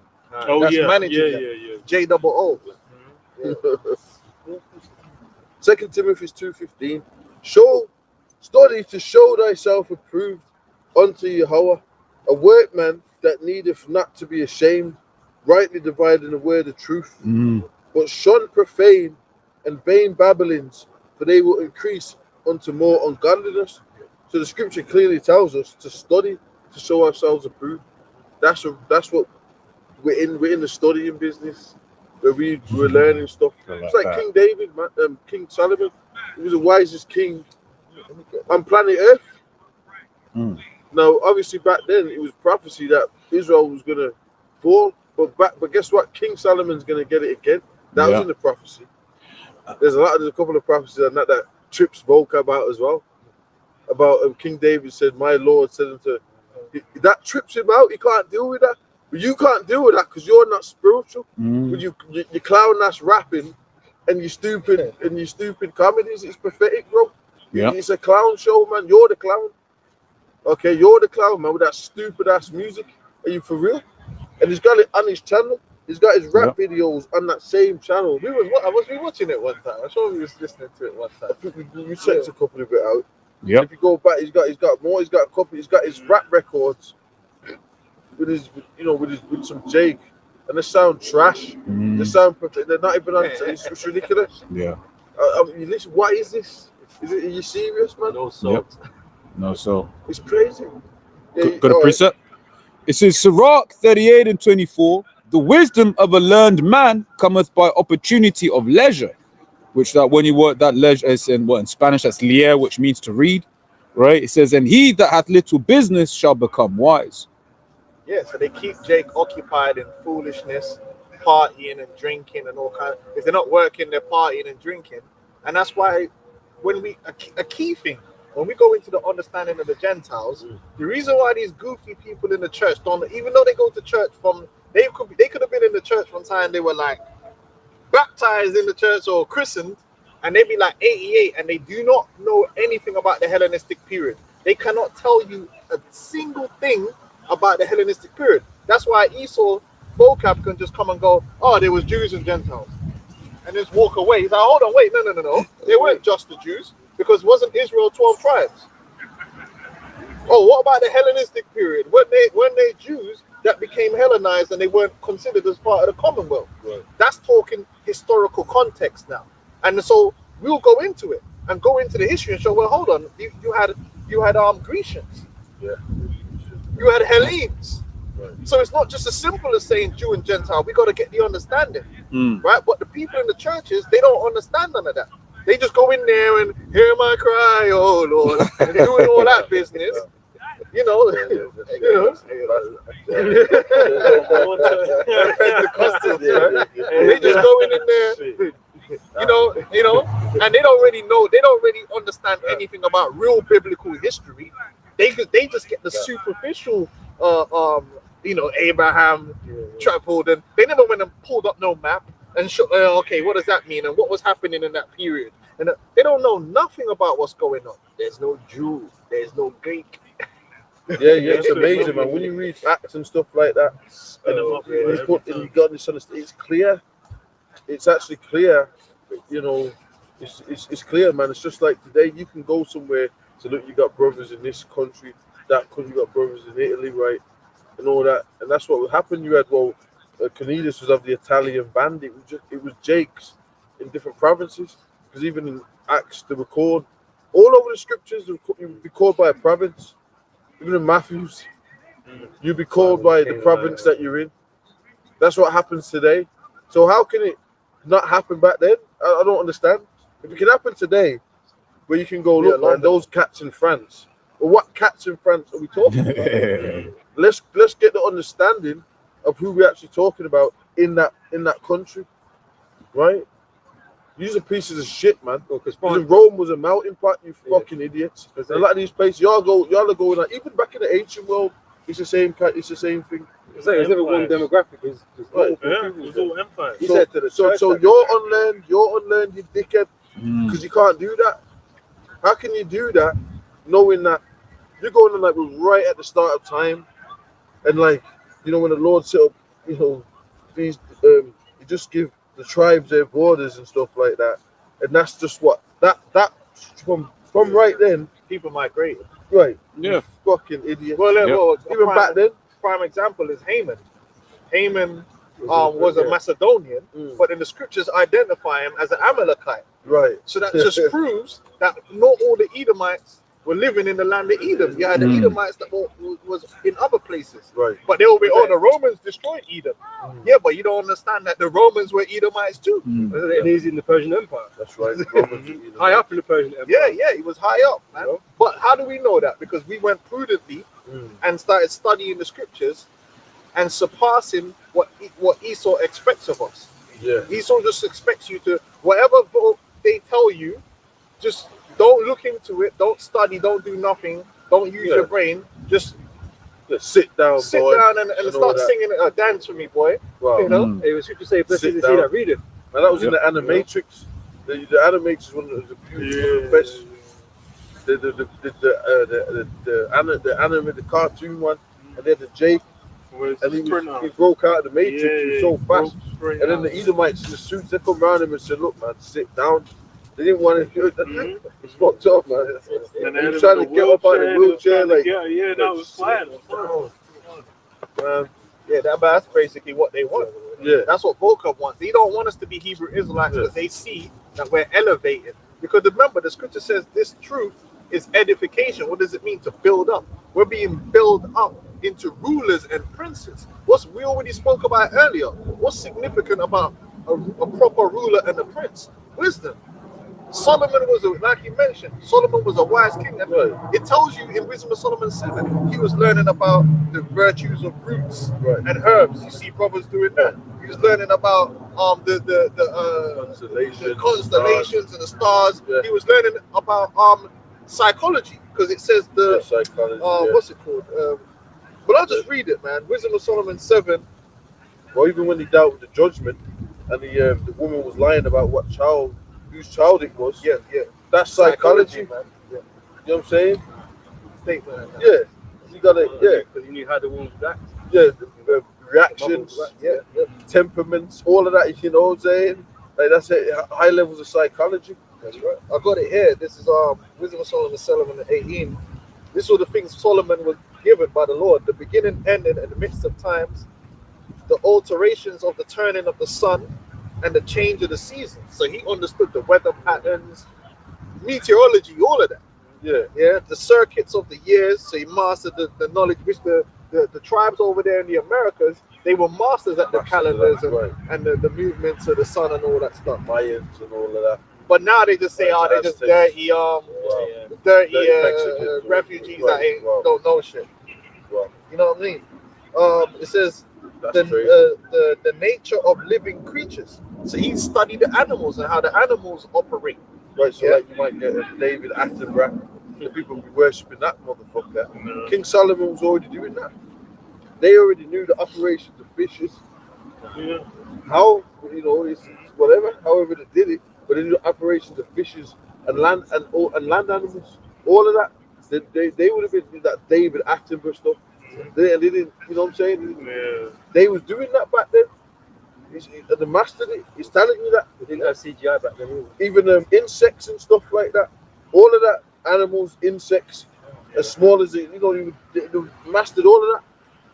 And there are Amazing, lots, man. and there are lots of ancient stuffs that they actually mastered and they put them into writing that Esau actually destroyed just to show Yeah. people that he researched it for the first time. You know, Yeah, a lot of the Oh. stuff is reinvented. Yeah, I was gonna say as well. 'Cause it's like with Yellowstone, where they just came and said, "Oh, we can just dead off the wolves," and then like the ecosystem will collapse. But then it's they don't realize all these things have a relation to one another. Hey, well, that whole masonry thing, it's about that they're based up, them demons, they go into records Mm. when and these lodges and all that, and that's what they do. They go to these different countries, Yeah, study they do things. excavations, all that. That's shit. what they do. Mm.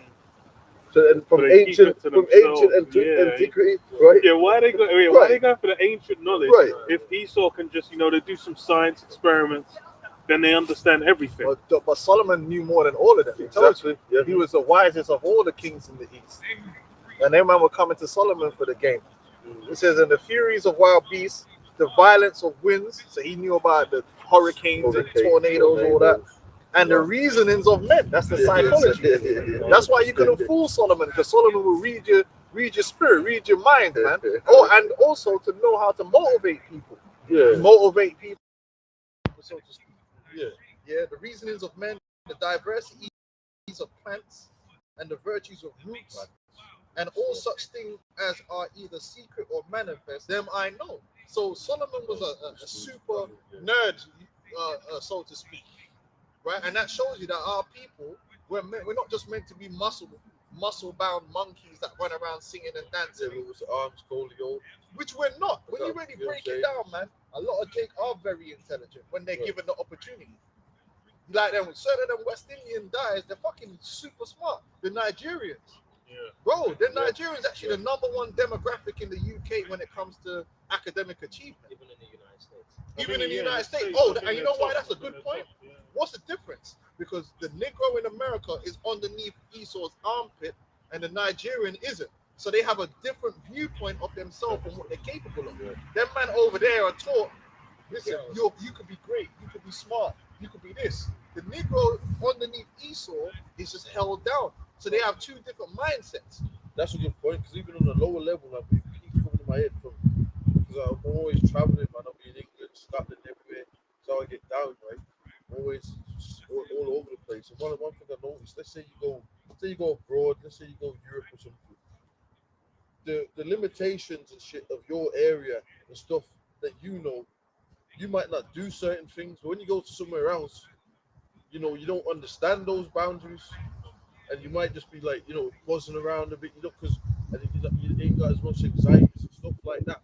You don't know people, and that's just on a lower level. People, like, when people might come to your town, they've got the same thing.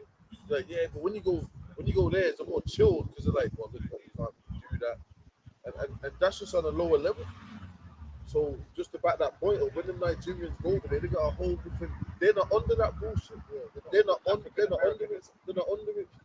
They're not under it. They're not being raised believing that to be false. Yeah, it's true. Oh, and another thing they found out, the children of the soldiers, the black soldiers in Germany and those places, grow up much better than the Negroes in America. And again, why? Because when they're in Germany, they're not around all that fucking black culture crap that Esau shoved down niggas' throats. They grow up around the German culture, so they just go to school, they learn properly, they become normal human beings. They don't act like niggas. That whole niggerization is a product of Esau.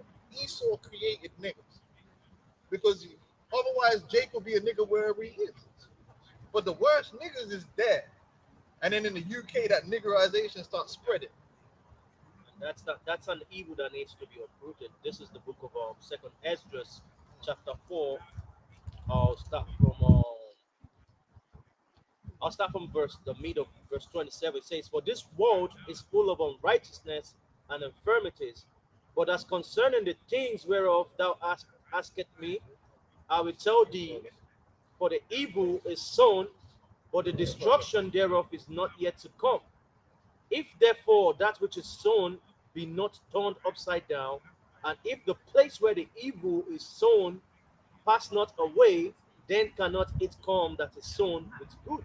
There you go. So this truth, this ministry is actually doing the opposite of what Esau was. The Christian Edomite and his setup was all about destroying us and turning us into niggers. But guess what? This ministry is about transforming us from niggers into the sons of God. I was just thinking that of that scripture, man. That's John. Man. You know, we're being transformed into a higher form on every level, but mainly spiritual knowledge, wisdom, and understanding.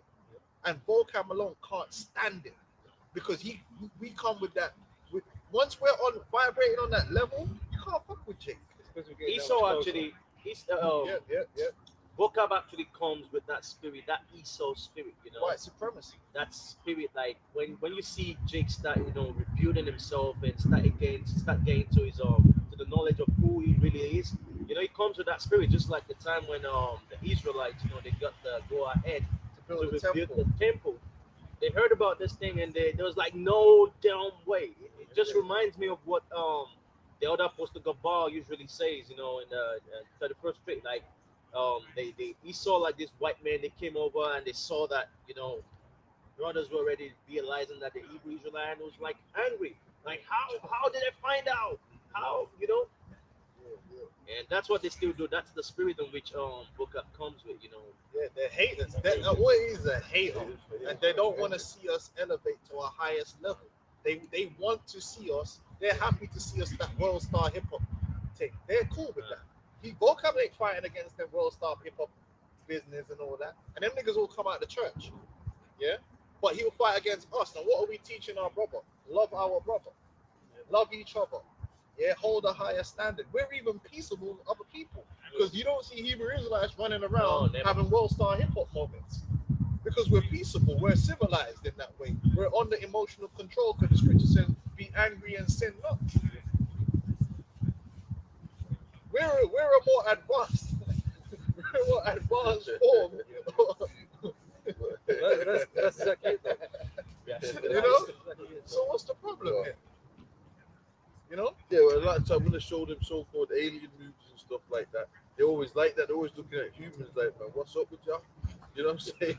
And they never, you know, they ain't beefing. They're always communicating with each other. They're always in one order, like they're in one vibration. They always looking, what's up with you guys? Right. They were linking up, man. They had a order to themselves, man. Right. Yeah. Vocab don't like that, man. Once that churchy, Negro, flip-floppy spirit where you just go along with anything the so-called white man says and just accept him as your spiritual father. No, we won't accept you. Here it is, he admits he don't know the prophecies, but we still need to listen to him. Well, how does that work? All he does is try to destroy things. Yeah. You know what I mean? Tell us what the answers are. You don't know. He chose to keep it dumb. That's crazy, man. He's just trying to destroy everything. That's his job. Yeah, I'll just destroy it. When everything's destroyed, what's next? Everybody's all confused. That's insane, man. That's a demon. Just destroy. You know, it's like if you had kids building a sandcastle and they're building up and one just comes, you know, he's trying to tear. Yeah. Man. So the parents trying to stop him. And it's like your vocab's on, just like let him through. That's exactly what they're doing. Romans 8:14. For as many as are led by the Spirit of the Most High, Yahweh Bashem Yahushai, they are the sons of the power.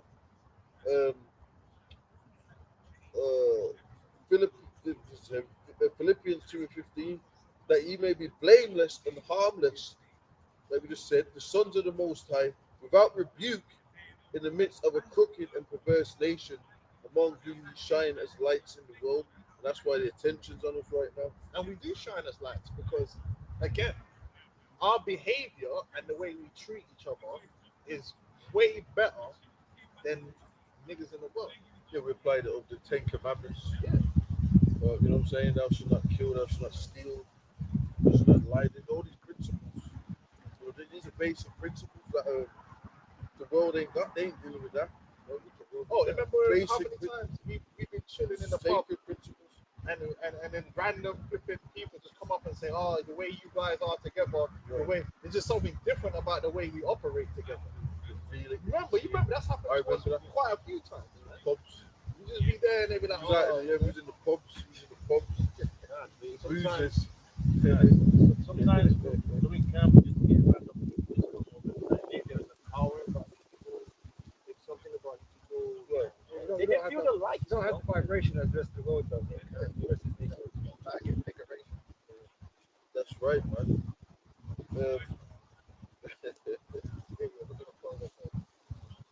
First John 3:1, behold, what manner of love the Father hath bestowed upon us, that we should be called the sons of God, the whole Shai. Therefore the world knoweth us not, because it knoweth not him. 2, beloved, now are we the sons of the Most High, and it doeth not yet appear what we shall be, but we know that when he shall appear, that we shall be like him, for we shall see him as he is. And we're going to be upgraded. We're going to be upgraded, man. We're going to be on a higher level than we are right now. And that's what's coming. Okay? Salakia Zakan, you said something. Oh, yeah. It's Skip Bayless he was saying it to, but I forgot. Is it Sherman or something like that, man? Sherman. Sherman. I'm better than you. You remember? I said, what do you say? I'm top 10. I'm top 10 at what I do. You ain't top 10 in anything. He's criticizing to another NFL player. He says, well, you know, you think you're better than everyone, I'm better than you.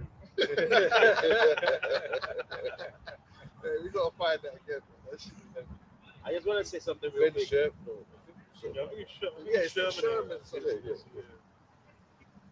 The scripture you just read and you said that it spoke about the lights. You know, the scripture actually speaks about, the words of Yahweh Shai is a lamp unto our feet. You know, that light is so strong that, the way we carry ourselves is different. The more we become with a different vibration, And imagine when Yahweh Shai is going to return and he puts us back in our full form. What kind of light would actually have a glow around us? The light is going to be so strong that, hey, the truth already, we're not being transformed yet, but you can see the light, we can already feel it,